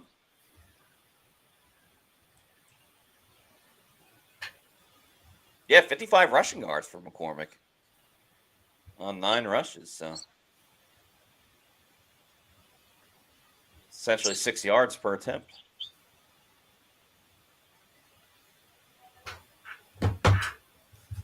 All right, 3rd and 1. Raiders going shotgun. Now I got the hiccups. Oh, jeez. They're going to run it. Oh, Levante David. I don't know why he's putting his fist up. He's clearly over the 1st down marker. Levante was in the backfield, but could not get the initial stop that the Bucs would have preferred.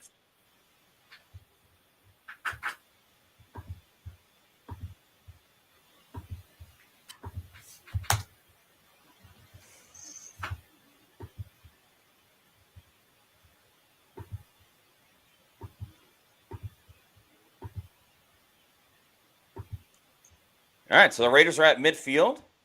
O'Connell has time, throws down the field, caught by Meyer, and that's about a 5-yard gain.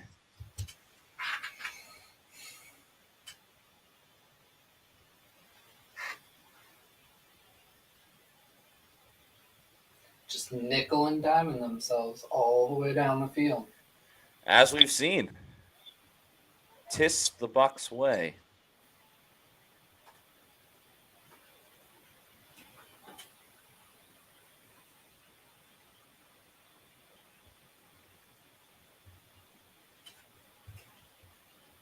Second and 5 for the Raiders as they run it. We're going to get an identical 3rd and 1 situation, if you will.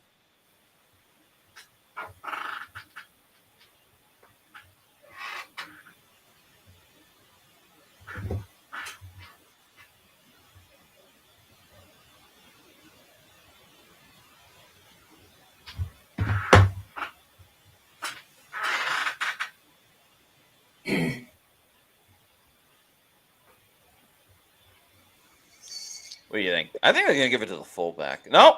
They're going to QB sneak it, and they get a face down.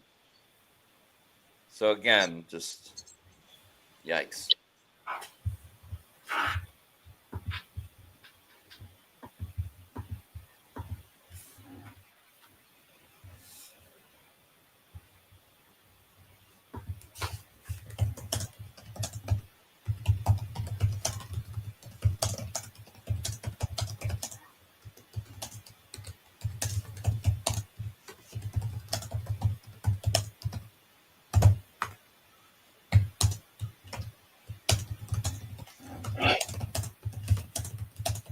Another pitch and catch. Oh, my God. This is just Groundhog's Day. It's the same shit over and over again.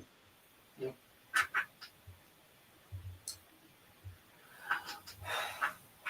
Hoping that the Raiders make a mistake.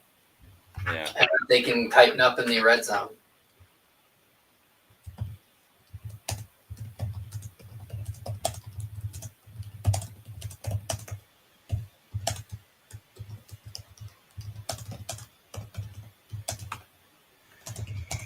Why do the Bucs always do this?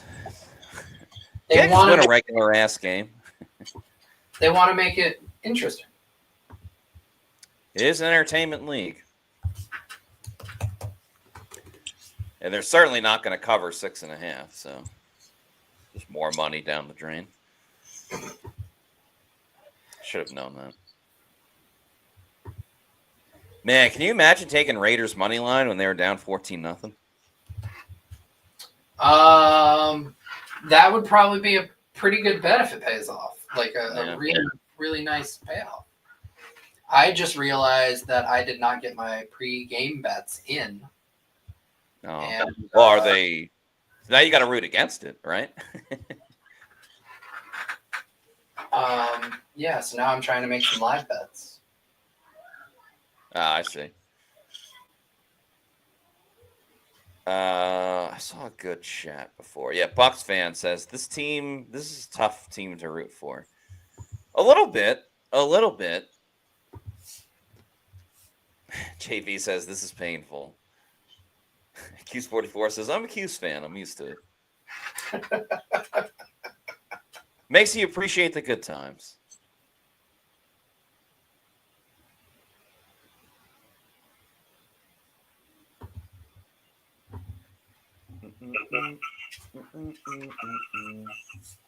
Now I have Mrs. Robinson stuck in my head from the Mike Robinson Spider-Man meme.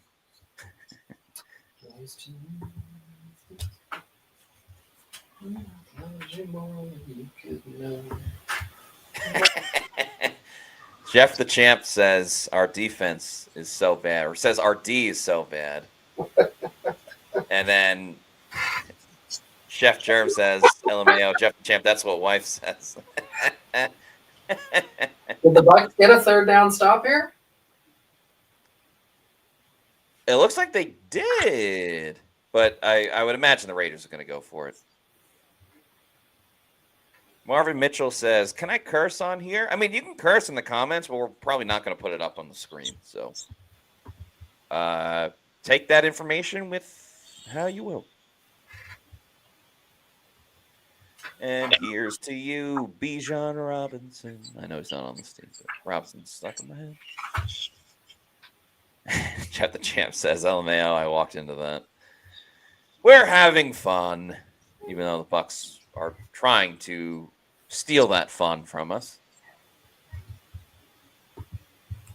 Something I am very excited about while we wait for this measurement. I finally have access to a Liam Cohen playbook. Hell yeah! Dive into not the Bucs playbook, just an old Liam Cohen playbook that still very cool. Get into. Certainly a lot to learn. Kentucky or the Rams? Kentucky. Y'all. Q's44 says, come on, the Falcons are losing. All right, 4th and 1, potential big stop. By the way, the Raiders have had the ball this entire quarter. Yep. And they run it. That's out. Holy smokes, they're going to have the ball for the entire quarter. This is insane. That'll be a first down.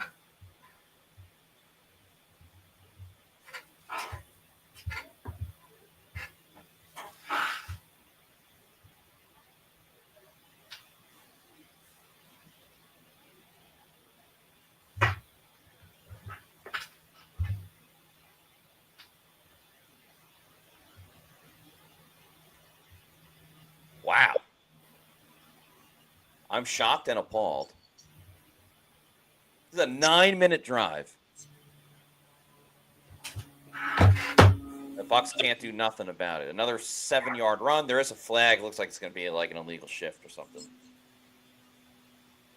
Good thing, too, because they got 6, maybe 7 on that one. Cloth Might, a Pewter Report YouTube channel member, thank you very much. Says, does AOC get Todd Bowles fired? There's not going to be an in-season firing. There's just not. And unless they lose out and then they just do it before the last game of the season. I'm sorry. I was just gonna say, like, and it's not like Aiden O'Connell's been dealing. Like, right. Yeah, if anything, the Raiders' whole line is going to get Todd Bowles fired.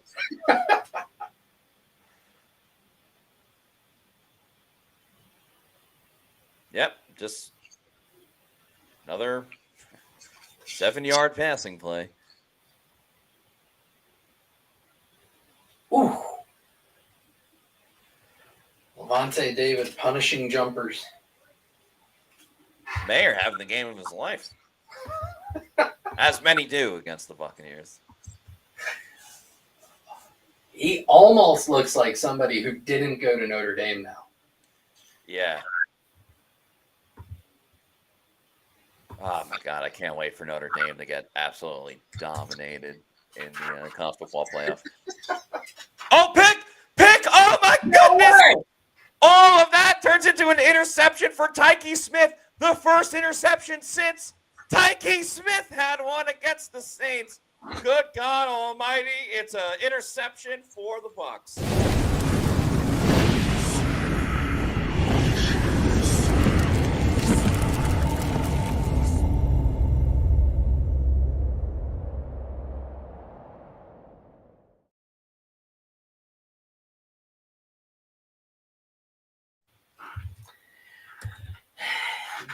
People were talking.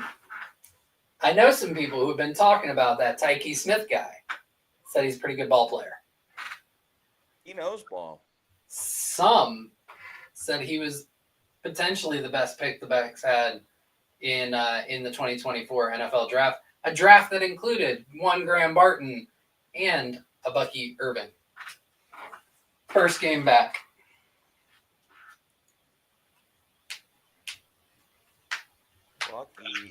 Tyke Smith with the interception.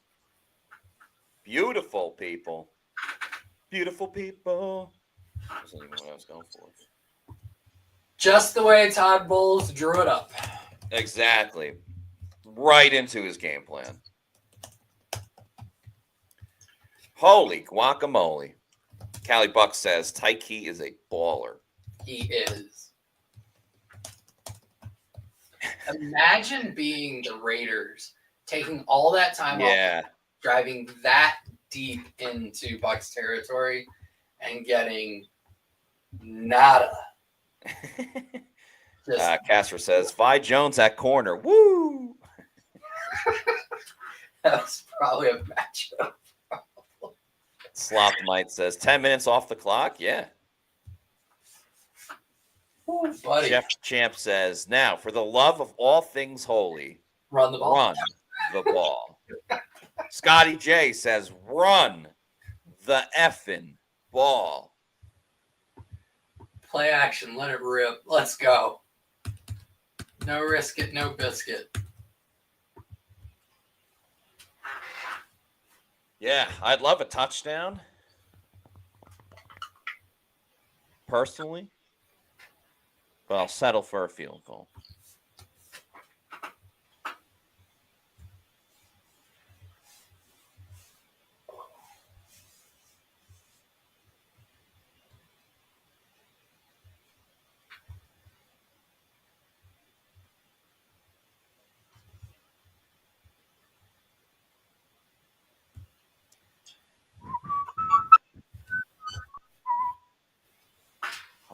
Alrighty.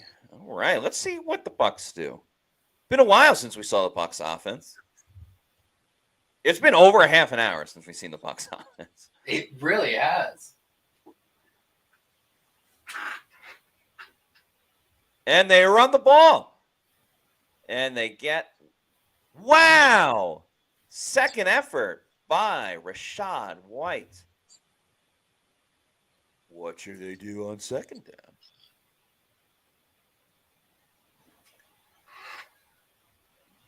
There's an R data joke there that I don't think most people get, but run or pass. And Tyke Smith with that pick, that was Georgia on Georgia. Georgia.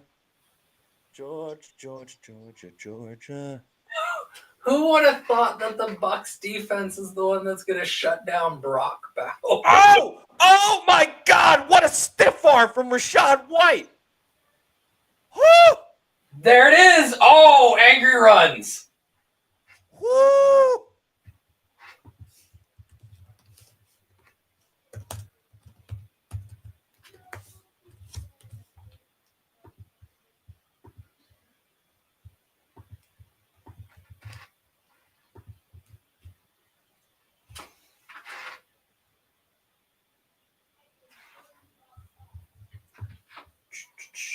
That was nasty in a good way. Now, oh, come on. Get your effing S together. Nicola Legistina says, oh my God, White. Angelina S says, angry run by White. Q's44 says, old school. Mike Reynolds says, yo! Will says, filling out my Rachaad White apology form. I love that. Angelina S says, I could feel that sitting on my couch. And Josh, not Queipo, this Josh, with a cute dog in the photo, says, just keep running. As the Bucs pass. Now, granted, they had to pass here. They get those yards back. That was awesome. Oh, so dope.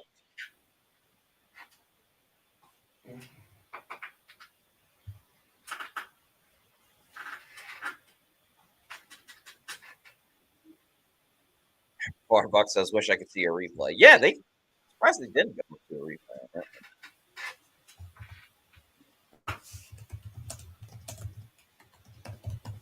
Very reminiscent of the one he had against the Seahawks in Germany.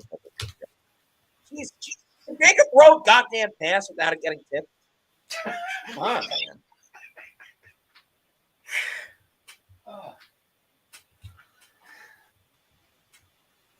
We won't put your comments up that have curse words in it, but we will drop the GD. We'll just say it out loud.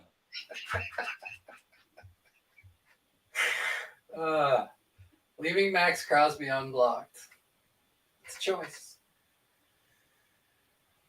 3rd and 9 for the Bucs.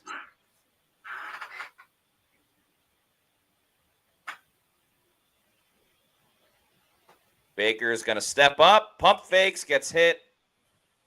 Looks like there's a flag. Probably going to be holding. I'm going to be so angry when the Bucs don't cover.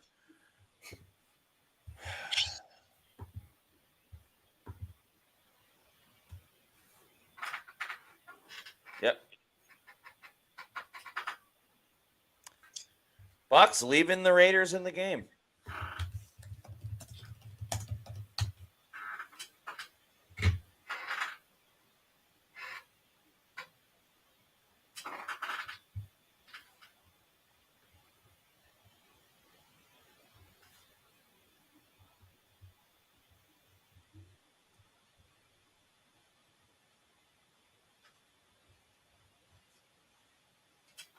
Tweeting out how insane it is that the Bucs play so up and down to their competition. And a terrible punt by Browning, and even worse coverage. And it's going to be a late hit on Browning. Oh, he hit him with the too small.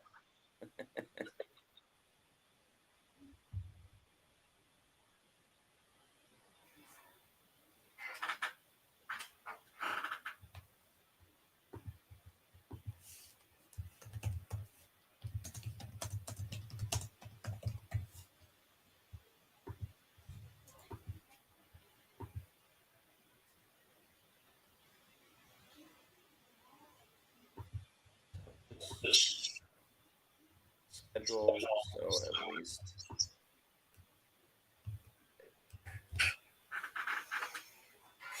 at least they'll play better. Nope. 2 T's. Yep, that's how you spell better. Bang, bang.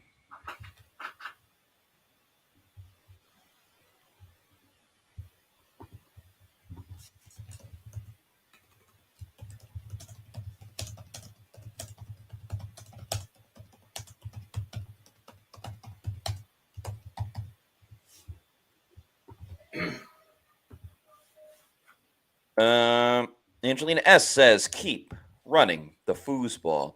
Oh, you know what? While we're at commercial break, why don't we go to commercial? Oh, sorry, you got something? I was just going to. You got something to say? I do. So they were until a pre-snap penalty put them on 1st and 15. You're not going to run out of 1st and 15. At least you're I agree. Successful. So just the context around that, they were implementing that plan until mental errors put them in a situation where they could not run the football. Like, that's the problem. That's a good point. Yeah, Bucs very much getting in their own way. What I want to get to. The Vikings extended their lead. They're up 21-13. Tanner James Goff says, honestly, Vikings are making me happier than the Bucs today. Honestly, true. Lamont Bain says, any update on Bucky? I haven't seen anything, but he hasn't been in the game either. Also, again, this third quarter has been very weird, where the Raiders had the ball for 10 minutes and then the Bucs got it. But yeah, we haven't seen Bucky. I haven't seen any updates. Maybe I missed something. But yeah, no news on Bucky. I'll check real quick, see if I can find anything. Yeah, Rux Review says, where's Evans? Again, the Bucs only had the ball once in the third quarter. It's kind of tough to be like, well, they didn't use this guy or use that guy when they had one drive and they got what? 1 first down and then punted? Yeah, I mean, and then again, everybody else is calling for them to just run the ball. Yes, that too. Evans is not a running back. Not yet. He does have 1 career rushing attempt. I think I remember it was on an end around after a Chris Godwin end around last year. Was it last year? It was with Dave Canals. Yes, it was. Okay. It was the Monday night game against the Eagles because I was at the game. I vividly remember being at the press box, and I went to every game in 2021. So I was thinking, like it had to be in 2021 because I saw it. But yeah, the one game was last year. Sorry, not Bucs related. I'm Jefferson. The Sam Darnold doing his best high-end Baker impression, just running around that pocket. And then finding Justin Jefferson way downfield for that touchdown. Pick Kayvon Merriweather. As soon as Aiden O'Connell threw that football, I was like, he overthrew it. That's 2 interceptions in the game for the Buccaneers.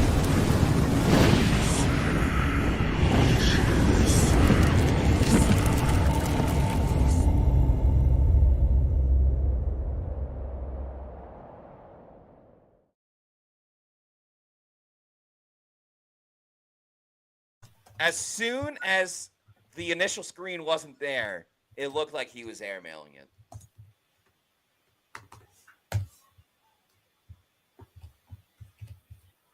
Wow.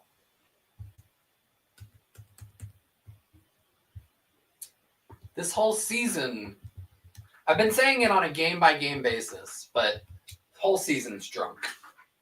Yeah.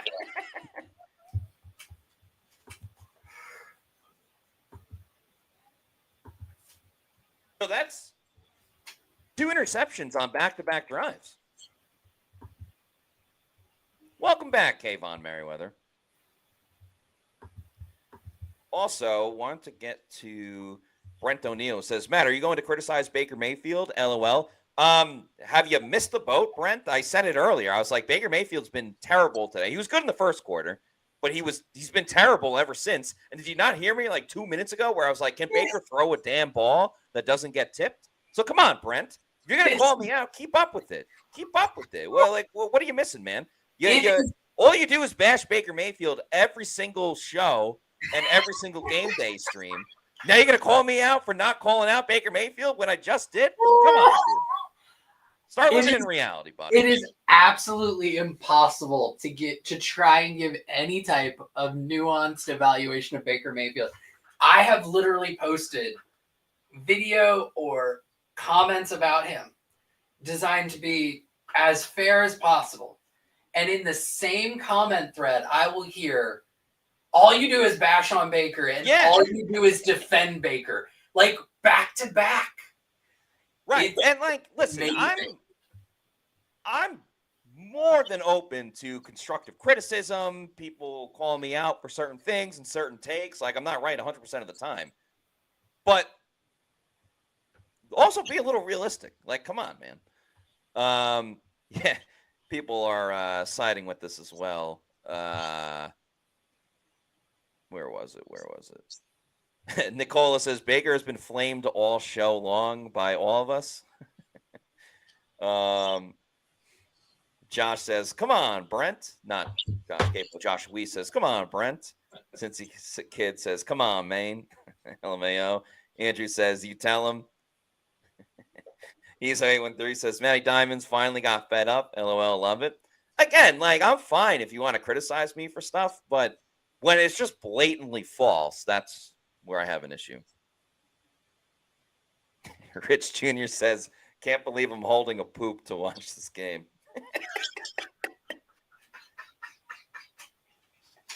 Oh, wait, what the heck? The Raiders have the ball. What did we miss? I guess it's not an interception. Oh, boy, what a turn of events. Hold on, let me pull it. Replay official reviewed the interception ruling. The play was reversed. Incomplete. Damn. And the Raiders, they don't get the first down. Aiden O'Connell's hurt, as is the story of the Raiders season at quarterback.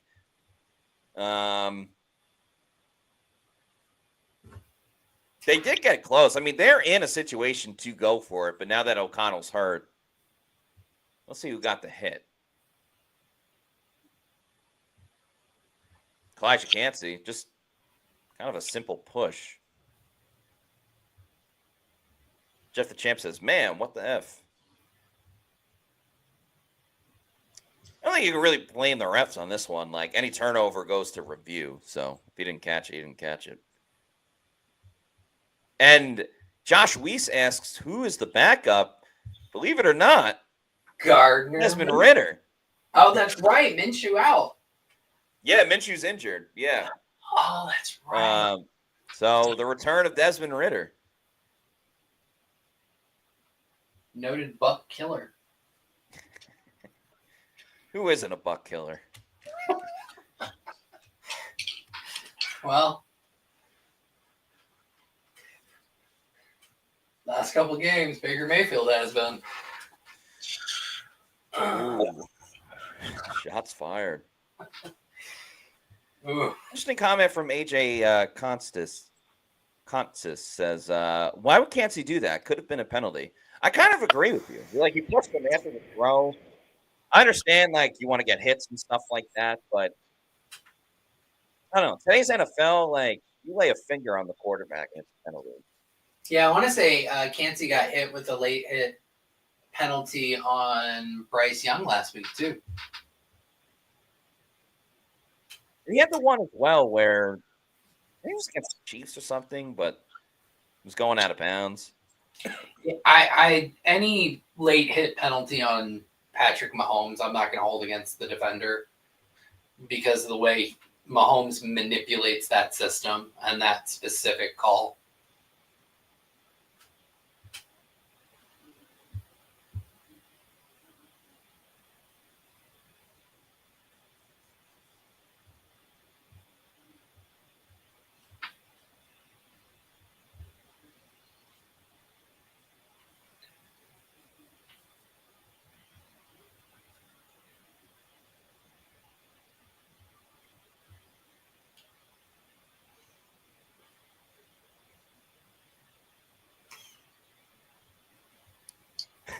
Yeah, Furukov says Bucs are the Bucs killer.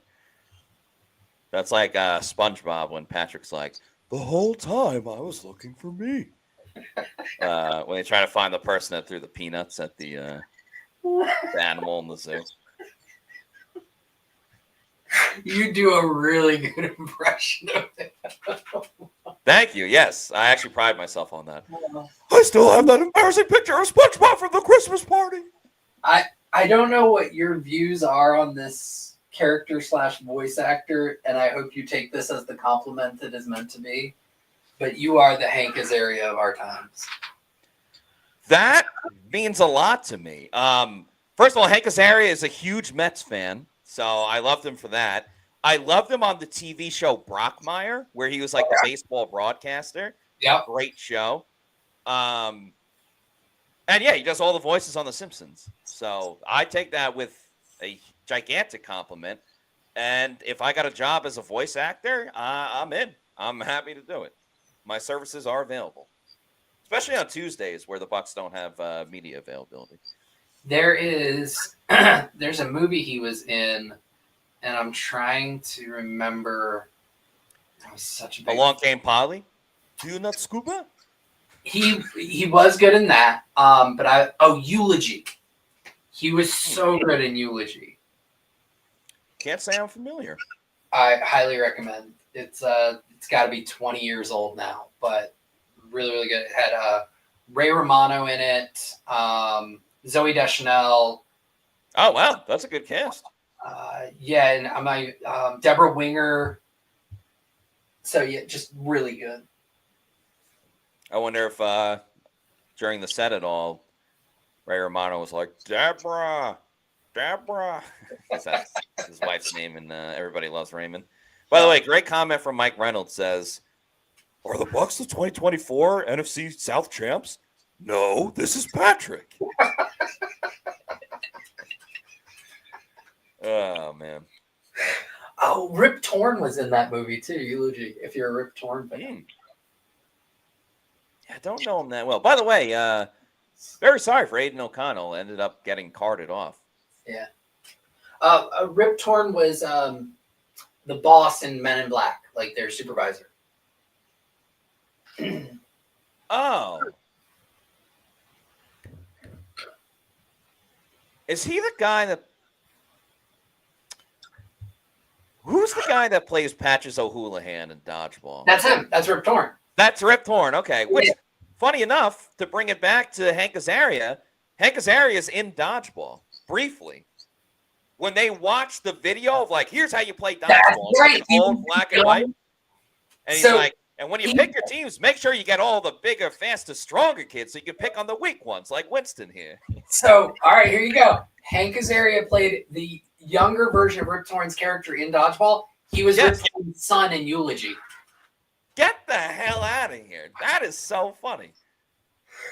Bucs have another crappy run play. Goes nowhere, so it'll be 3rd and long.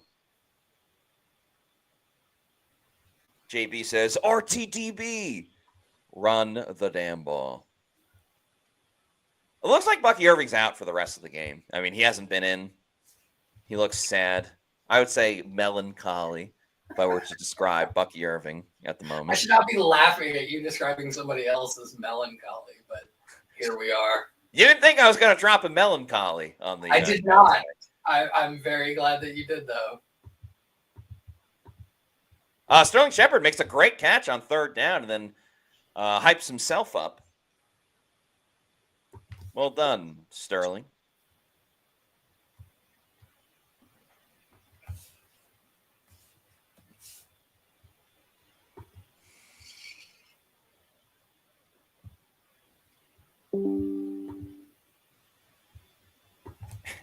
Nicola says, Baker needs to calm down. Oh, my God. Flung the ball so hard.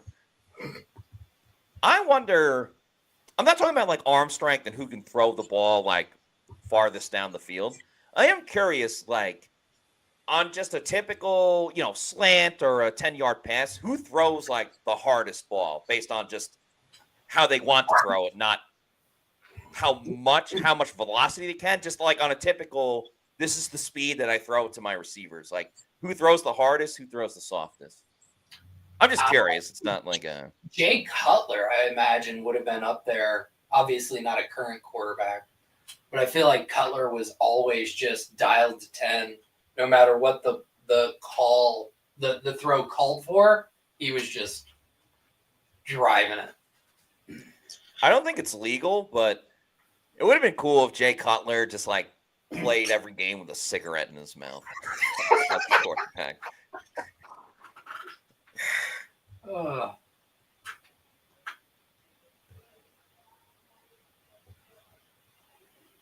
Q's44 says McNabb. Gee, I wonder why you said that, Q's44.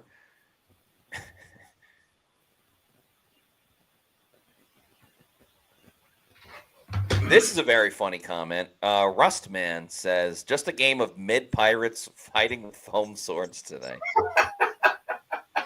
I respect the creativity of said comments. Very, very funny.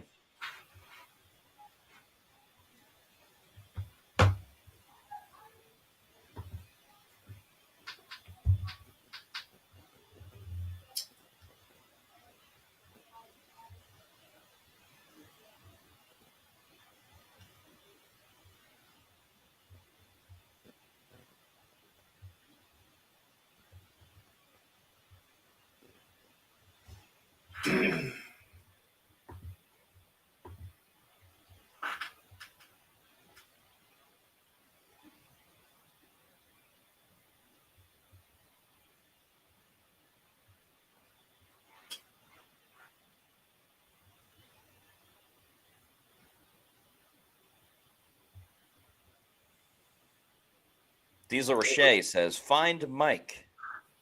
Yeah, why not? I'm pretty sure he's at Raymond James Stadium, but and I don't want to be accused high of for. Well, he was trying to find Mike. Like Mike, if I can be like Mike.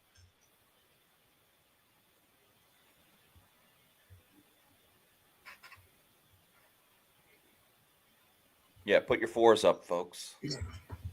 Come on, Bucs, cover the damn spread. All you need is a field goal.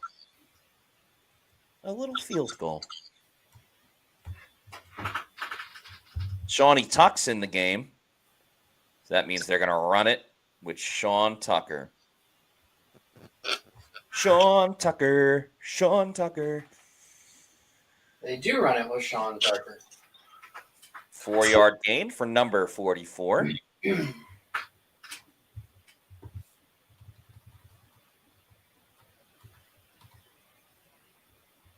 Yeah, Falcons and Vikings are tied at 21 apiece. Carolina keeping it close with the Eagles. They are down 22-16. And the Saints are up 14-3 on the Giants. And I'm a 46% underdog in my fantasy matchup. Word up. Partially on me. Baker throws over the middle. Incomplete.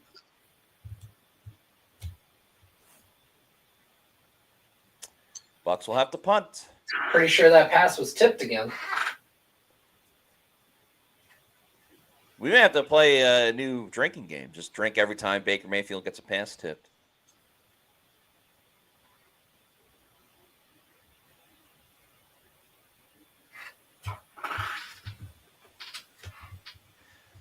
Jordan Schneiderman with an interesting comment. Where's the quick passing game that doesn't involve screens? What was that? Where is the quick passing game that doesn't involve screens? I could be wrong. It's hard to see from the TV copy, but it looks like the Raiders are driving down on those routes, which would make them really difficult contested catches. I could be wrong on that. Yeah, I mean, there have been a lot of passes down the field, but yes, it is tough in present time to say, like, you know, this guy was covered, that guy was covered, therefore this one dude was open. Some great comments over the new drinking game we just created. Let's go. Where was I saw two. Where are you? Where are you? Cincy Kid says we would all be drunk. And on top of that, Scotty J said you'd be drunk by the second quarter. Sounds to me like we're all winners. Yeah.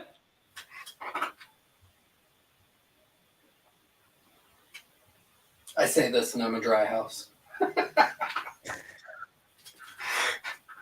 Professor X says, I'm so old school, Tampa Bay. I remember when $1 place was a mall. That is old school.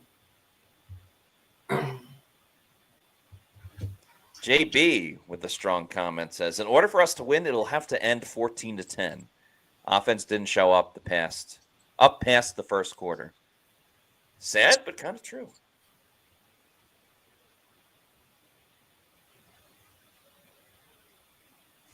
Joshua Ellsworth says, Josh, I'm curious to see your review of the O-line after this game.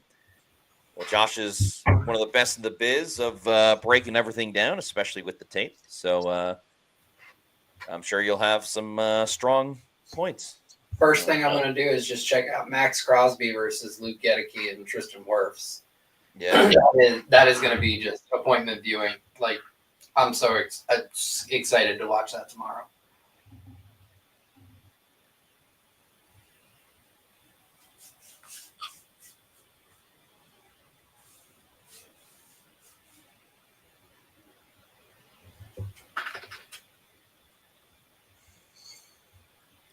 Diesel Roche says, I feel a lot of most disappointing coming after this game.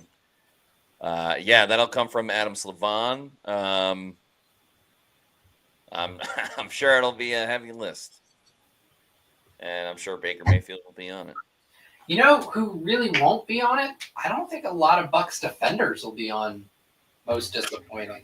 Yeah, I mean, they've only allowed 10 points. Sure, the 10-minute drive in the third quarter was agonizing, but 10 points is 10 points. And O'Connell is only averaging 5 yards per attempt. They got a pick off of him. You don't see a lot of second pick. Yeah. Yep. You didn't see a lot of receivers just screaming open.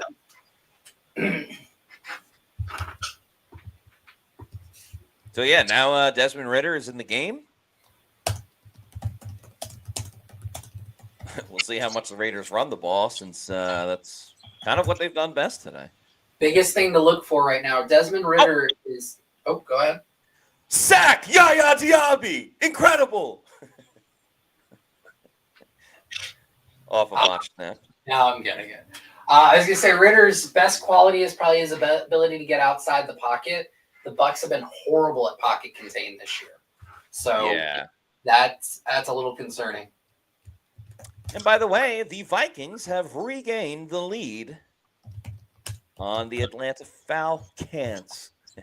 Yeah, so hopefully that holds. 3rd and 9. Can the Bucs get off the field? They send a blitz. It is caught. He's short of the marker. Myers made the catch. Zion with the tackle. It'll make it 4th and short. Do you go for it? Nope. Looks like the punting unit is coming on.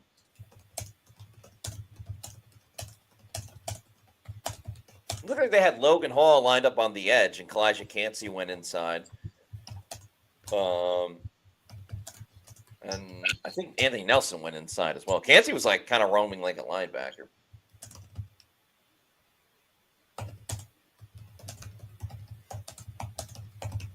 All right, Bucs have a chance for some decent field position, which hasn't been the case a lot in this game.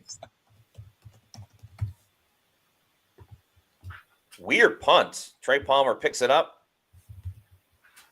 Barely is running. He was going in slow motion. We have a super chat from Michael. Thank you, Michael, for the $4.99. Says, where are the play action rollouts? That was Baker's best play back in Cleveland. Cohen needs to get him out of the pocket more, give him some wide open looks. So Dave Canales did that with Baker last year. The problem is defenses were ready for it. I can go back and show you game after game after game where Baker was booting out into a completely unblocked defender. It's been a difficult thing for them to kind of get him on, because defenses also know that that's what Baker did best in Cleveland, and they were playing for that boot game. Cohen's done it a little bit, but their most successful play actions have typically been him inside the pocket. Great example was early in this game when the Bucs ran play action deep curls to Mike Evans. Good pocket. The offensive line is good at creating those pockets. Baker just has to pull the trigger. So They could try some boots. I'm not saying that it shouldn't be a part of the game, but like I said, last year they were heavy into the boots, and he was constantly running into unblocked defenders. That they were.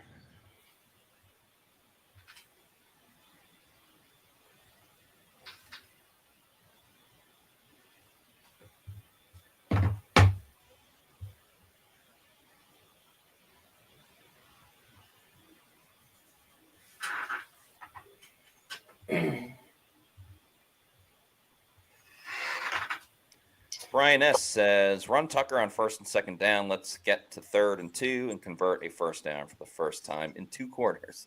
I feel like they had a 1st down on the last drive. Am I wrong on that? They did. Sterling Shepard. I don't know why I keep saying Russell Shepard. Russell Gage predated him as the veteran. Get open receiver. Sterling Shepard had a 1st down. It was like the last play of the 3rd quarter, and then yeah. Did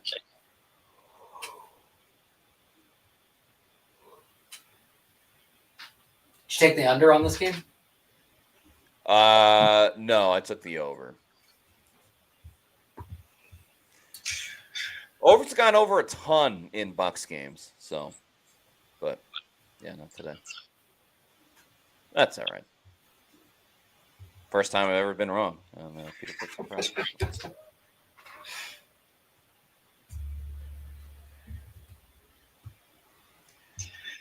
All right, new drive for the Bucs. They're going to start. Oh boy! Oh wow! I mean, that play was going to be lost of 2 or 3 yards, and it ends up being a positive game. Scotty J says, I play a drinking game after the game. Every time I hear same page, I take a shot. Try that one.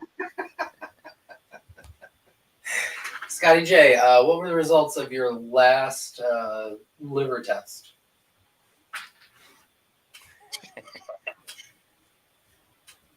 Close-up of Baker Mayfield's foot. So Rex Ryan probably salivating. Oh, boy. Looks like Jalen McMillan kind of lost that in the sun, maybe? I don't know. Timing wasn't out right on that one. JV says, so Baker has a hurt toe. Got it.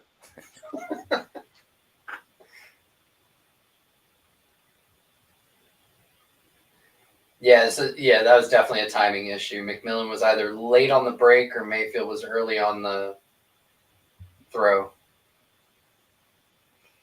All right, 3rd and 9.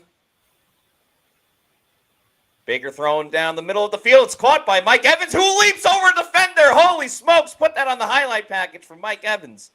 That was dope. That, folks, was dope. Huge play by Michael Lynn Evans.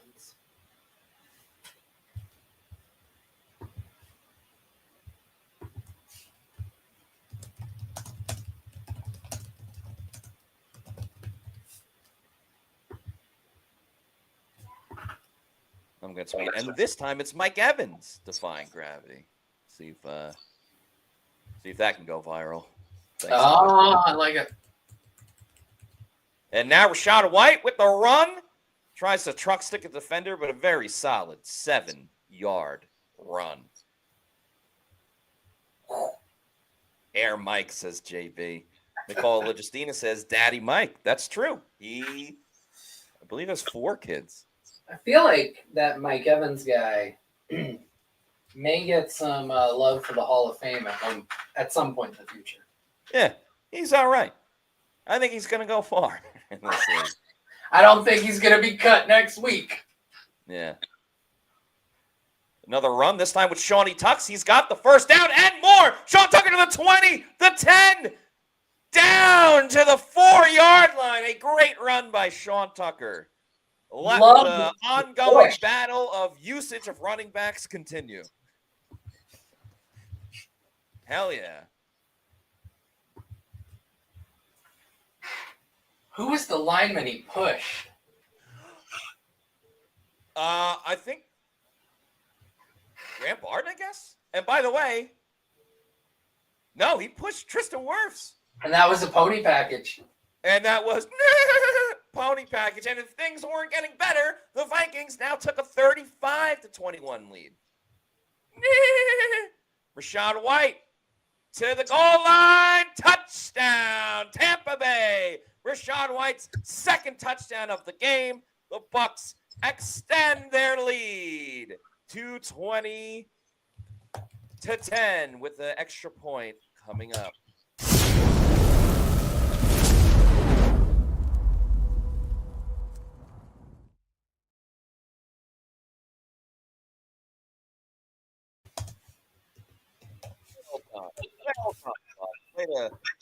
Way to respond.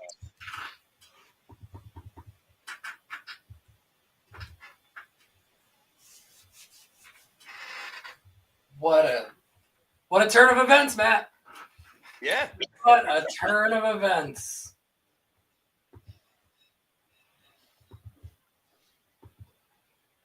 Whew.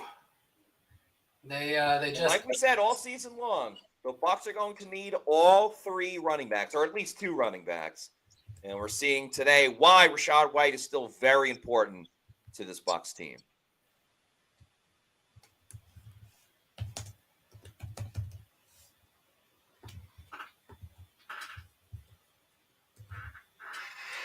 Hey, I have that Rachaad White guy on my fantasy team. Yeah, you do. Feel like that's going to be helping me since I left somebody who's not playing in my lineup. Oh, really, Dad? I also had Sam Darnold in my lineup, so helpful. Yeah, what's his name? Javon Baker, the linebacker for Tennessee. And he's hurt, and I didn't check before the games.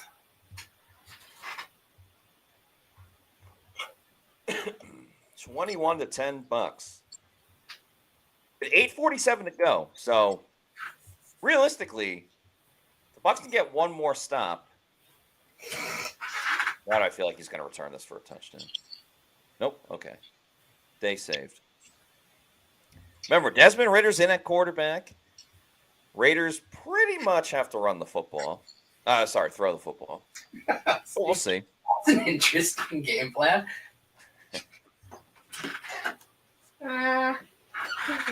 What's the yardage for McMillan Evans? I believe it's sitting at 69, which means he needs 27 more to stay on track. Pretty nice game for Mike. Intuiting that. It's not like I'm keeping track very close. 4 catches, 69 yards. His over-under was 70. Desmond Ridder completes the pass as Yaya Diaby was in coverage, as to be expected.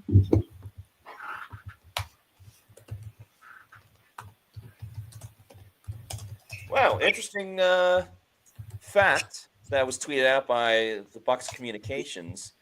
Today's contest marks the first game in Rachaad White's career in which he has scored a rushing touchdown and a receiving touchdown. That's weird. Is that a pick? That looks like an interception for Zion McCollum. I'm so sorry to cut you off, Josh, but I'm sure you don't mind being cut off when it means it's a Bucs interception.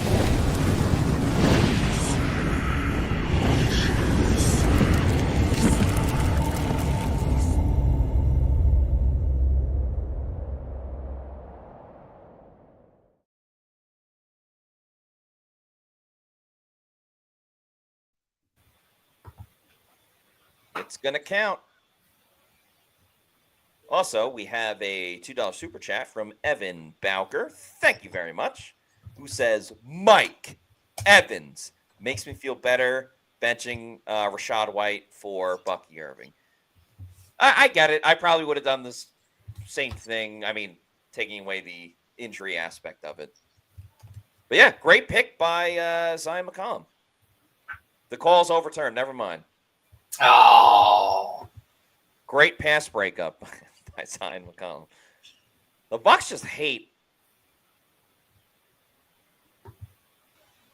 catching the ball. I mean, he caught it. He caught it. I didn't think the ground impacted the ball, and it should have. No, I agree. And there's no reason to challenge it because they just reviewed it.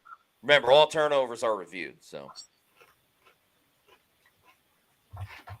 yeah, I don't like that call.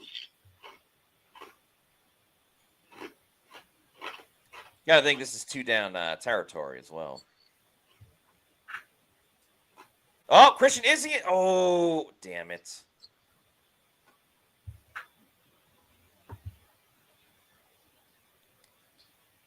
Bucs sent the blitz. Izzian was a second too late.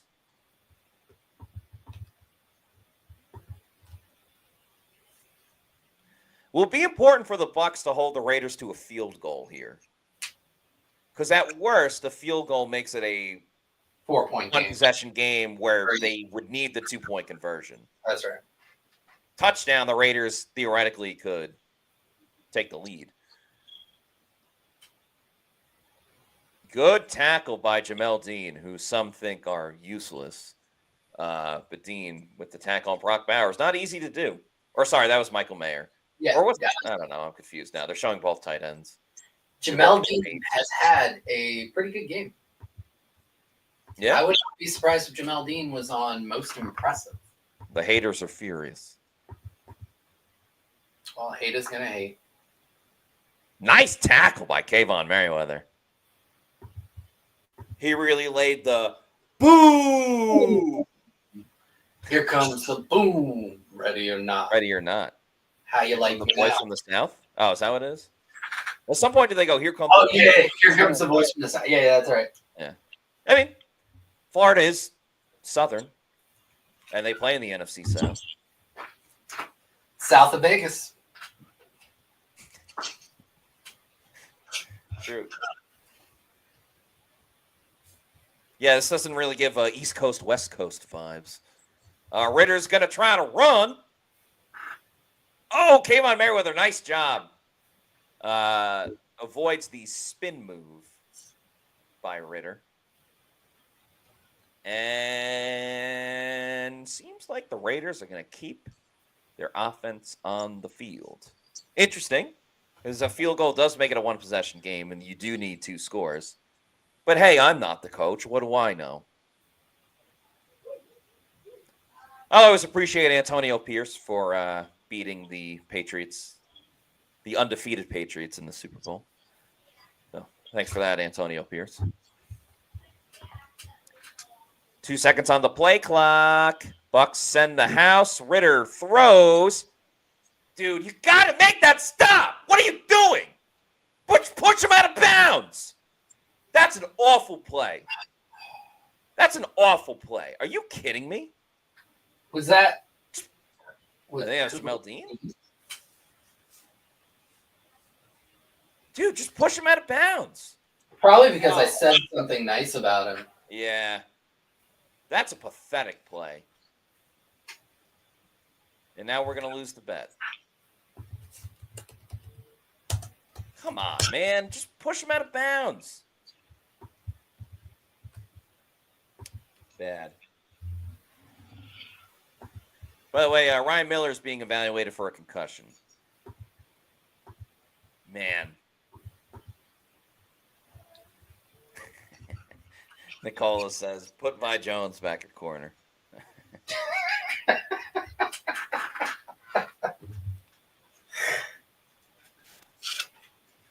Mike Evans is screaming.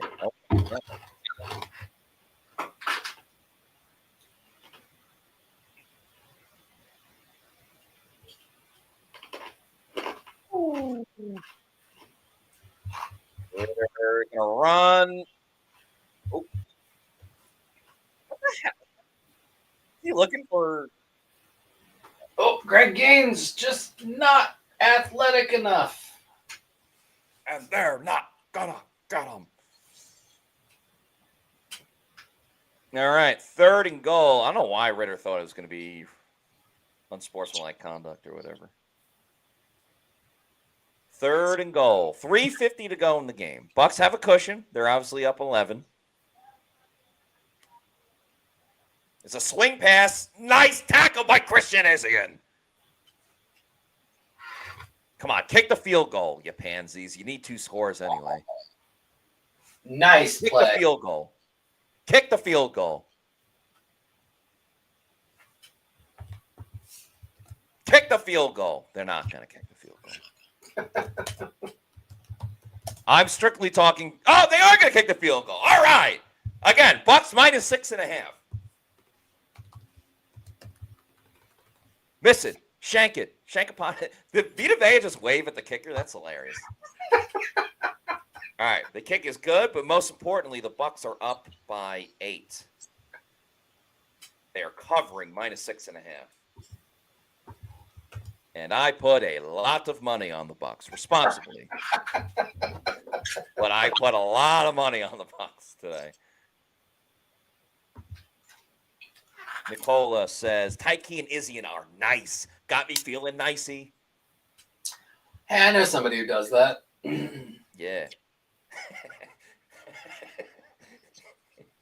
Kind of mean, but very funny as well. Just smell Dean. Oh. Just said just smell Dean stinks, but nonetheless, very, very funny. It's the little things that get me. All right, 3:05 remaining in the game. Bucs are up 21-13. You think they try and onside it? Good question. Well, they have all 3 timeouts, so probably not. So this is I'd like be down for it. Yeah, so this is a get 2 first downs kind of thing. Like they get 2 first downs. Yeah. Looks like they are going for it. Nope, never mind.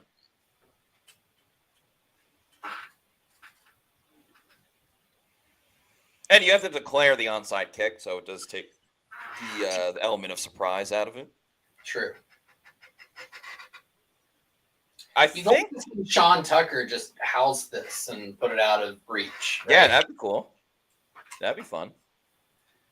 I think per NFL rules, the coach has to go to midfield and say, I declare an onside kick.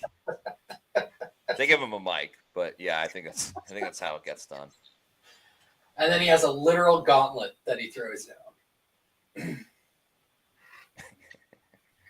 I declare bankruptcy. All-time moment in The Office.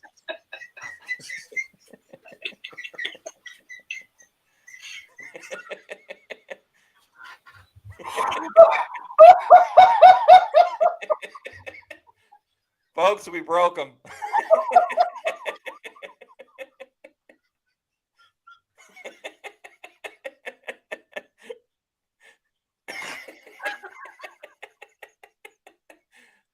All right.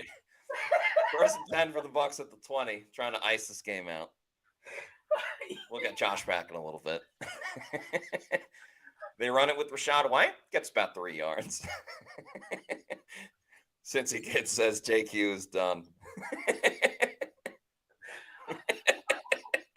He's out for the count. It's KO'd.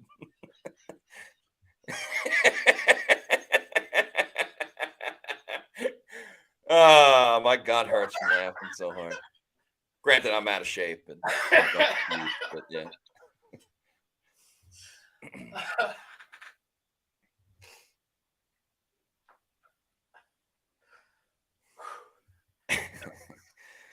All right, second down. I'm guessing the Raiders called a timeout. I was focused on Josh's laughter. They did. They called the timeout. 3:01 to go. 2nd and 7. I wouldn't mind a play action bootleg and kind of like let Baker run, or if there's a wide open pass. Oh my God, play action. Oh my God, Baker's throwing. Oh my God, it's caught by Cade Otton. Stay in bounds, Cade, but keep running. Holy smokes, what a play. Holy smokes. That is huge. That's going to do it. That's going to do it. This is going to go down to the 2-minute warning unless the Raiders call a timeout. Bucs can just keep running. They'll have to run another play. And I am going to go to social media to voice my opinion. I'm going to say, what a play. Kate Otten with the dagger.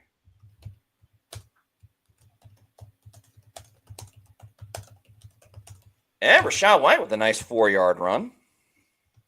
Both of those players on my fantasy team. Hells to the yeah. I also got the Bucs on the money line, although mid game. Actually, when it was much more in contest, so I think I got a better odds than pre-game.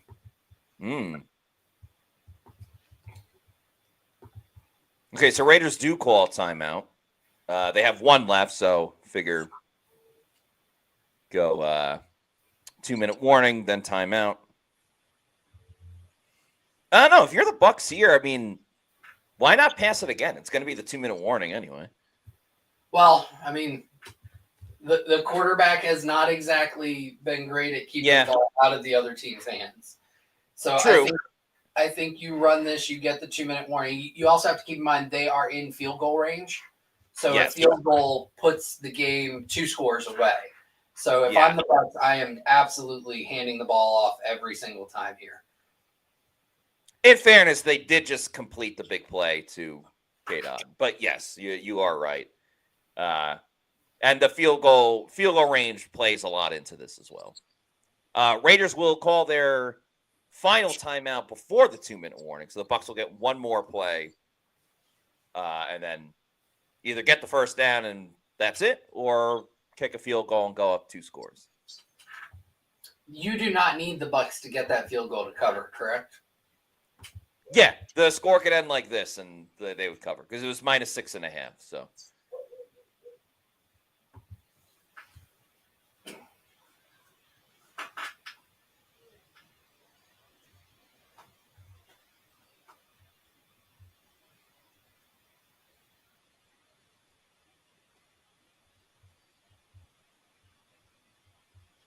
Bucs do throw it to Jalen McMillan. It's a first down, and he's going to walk into the end zone, high stepping in, touchdown, Tampa Bay.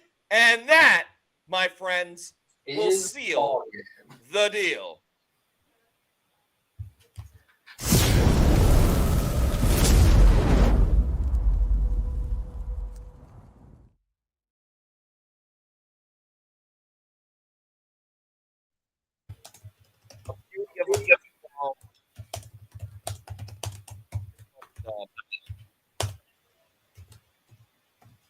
Show me the money.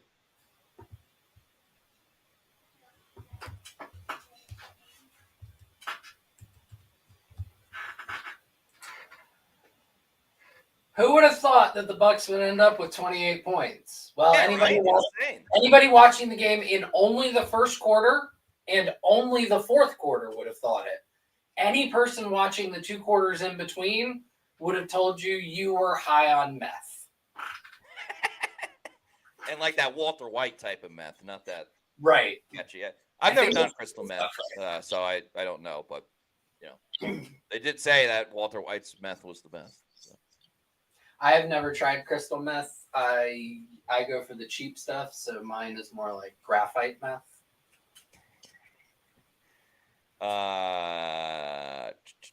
Champ says, let's go. Florida, born and raised, says, that's game. Tampa Bay. While we're at a commercial break as well, let's anyone want to have a celebratory meal? Maybe over at Walk-Ons. Yeah, so what happened out there tonight? We struck out at home with leftovers, then we remembered walk-ons. What effect did the situation have? Spirit soared. Nick took on a burger. Jen obliterated her ribeye po' boy. And speaking of spirits, Laura even scored a real tasty cocktail. She needed that. Any lessons learned today? Yeah. Head straight to walk-ons. Scratch-made dishes, wall-to-wall TVs, craft beers, and cocktails. Walk-ons for the win. That's right. Shout out to Walk-Ons. They have happy hour every day during the business week, including all day on Tuesdays. Fantastic deals like $3 happy hour pours, $4 house wine. Can't go wrong with any of the starters like the fried pickles or the boneless wings, the boom boom shrimp queso dip. And if it's the weekend, which it is right now, go over there for their game day specials. If you want to watch some of the 4 o'clock games that are coming up in a bit, they have Michelob Ultra, Bud Light, and Budweiser pints for $4.49. You can get 22-ounce beers for $5.99. Also have $5 Heineken Silvers and $5 neutrals of assorted flavors as well. There are 3 in the Tampa Bay area, in Lakeland, one in Lakeland, one in Wesley Chapel, another in Midtown as well. So check out Walk-Ons, support our sponsors, and have a fantastic time at one of their 3 locations. Q's44, thank you for the $2 super chat, says, tuck out of the doghouse, Matt? Well, I mean, Bucky Irving was injured, so I think that played into it for sure. And, yeah, I don't know. They have a lot of good running backs. So him fumbling against the Giants didn't help his case. It did. But him getting that good run on the Rachaad White touchdown helped his case. And Q's, I mean, this was very much a Tucker game. Like, in pass pro, there was at least one rep that led to a sack because he struggled to be able to sustain a block. So I think Sean Tucker is who Sean Tucker is. It's up to Liam Cohen to find the right spots to get him in there, but he's not going to be somebody who eats significantly into the other guy's carries and touches and snaps unless there's an injury like there was today.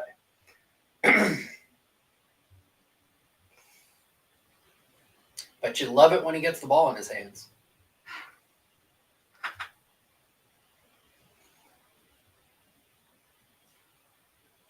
By the way, 2 touchdowns for Rachaad White, 2 touchdowns for Jalen McMillan as well.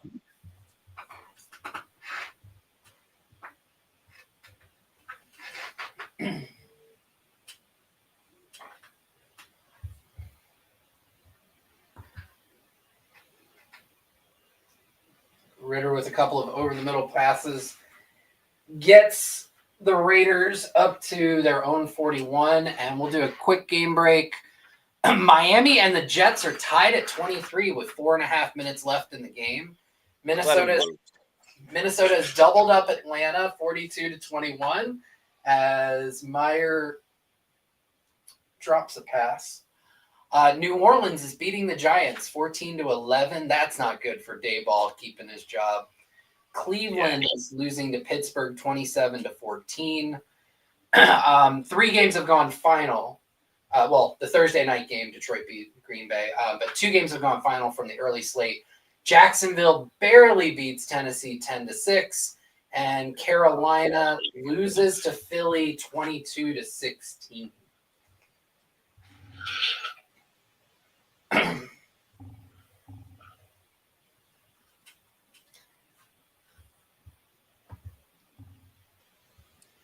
Just a reminder for everybody, we will have the Pewter post-game show coming up after this game. It'll be myself and Scott Reynolds. Scott is at the game right now.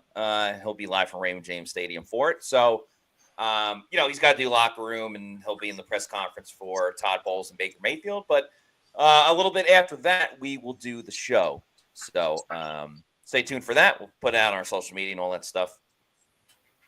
But yeah, should be a lot of fun. Because we're not only talking about a Bucs win, we're talking about the Bucs being in first place in the division. That is true. As Mayer makes the catch on 4th down, 1st down, but 40 seconds to go. The Bucs are gonna cover. I love it. I never doubted them for a second. I knew they were gonna cover. If the Bucs could just somehow find a way to eliminate the second quarter, they are kind of unstoppable. That is true. I'll have to. You know what? I'm gonna look that up. How to eliminate the second quarter?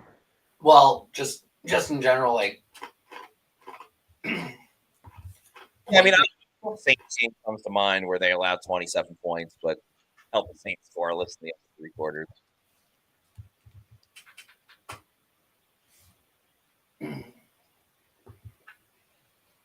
I was just thinking like point differential in the second quarter. Yeah. I like that Philly stat we were talking about early in the game. 12 seconds to go, so this will pretty much be the last play, barring an incompletion or a penalty. And there's the incompletion, so not the last play. This next one, barring a penalty, I guarantee will be the last play. Maybe. Put in the backups. Yeah, Bucs are going to be in first place. And on top of that, they have a chance to get above Seattle and be the third seed, not the fourth seed. Which, I mean, Minnesota and Green Bay are both really good teams. So I don't know like how much of a crazy advantage that is, but something to hang your hat on. All right. That's the ball game, folks. That throw is incomplete. Bucs improved to 7-6 on the season. They win the game 28-13. So we have one more video to play.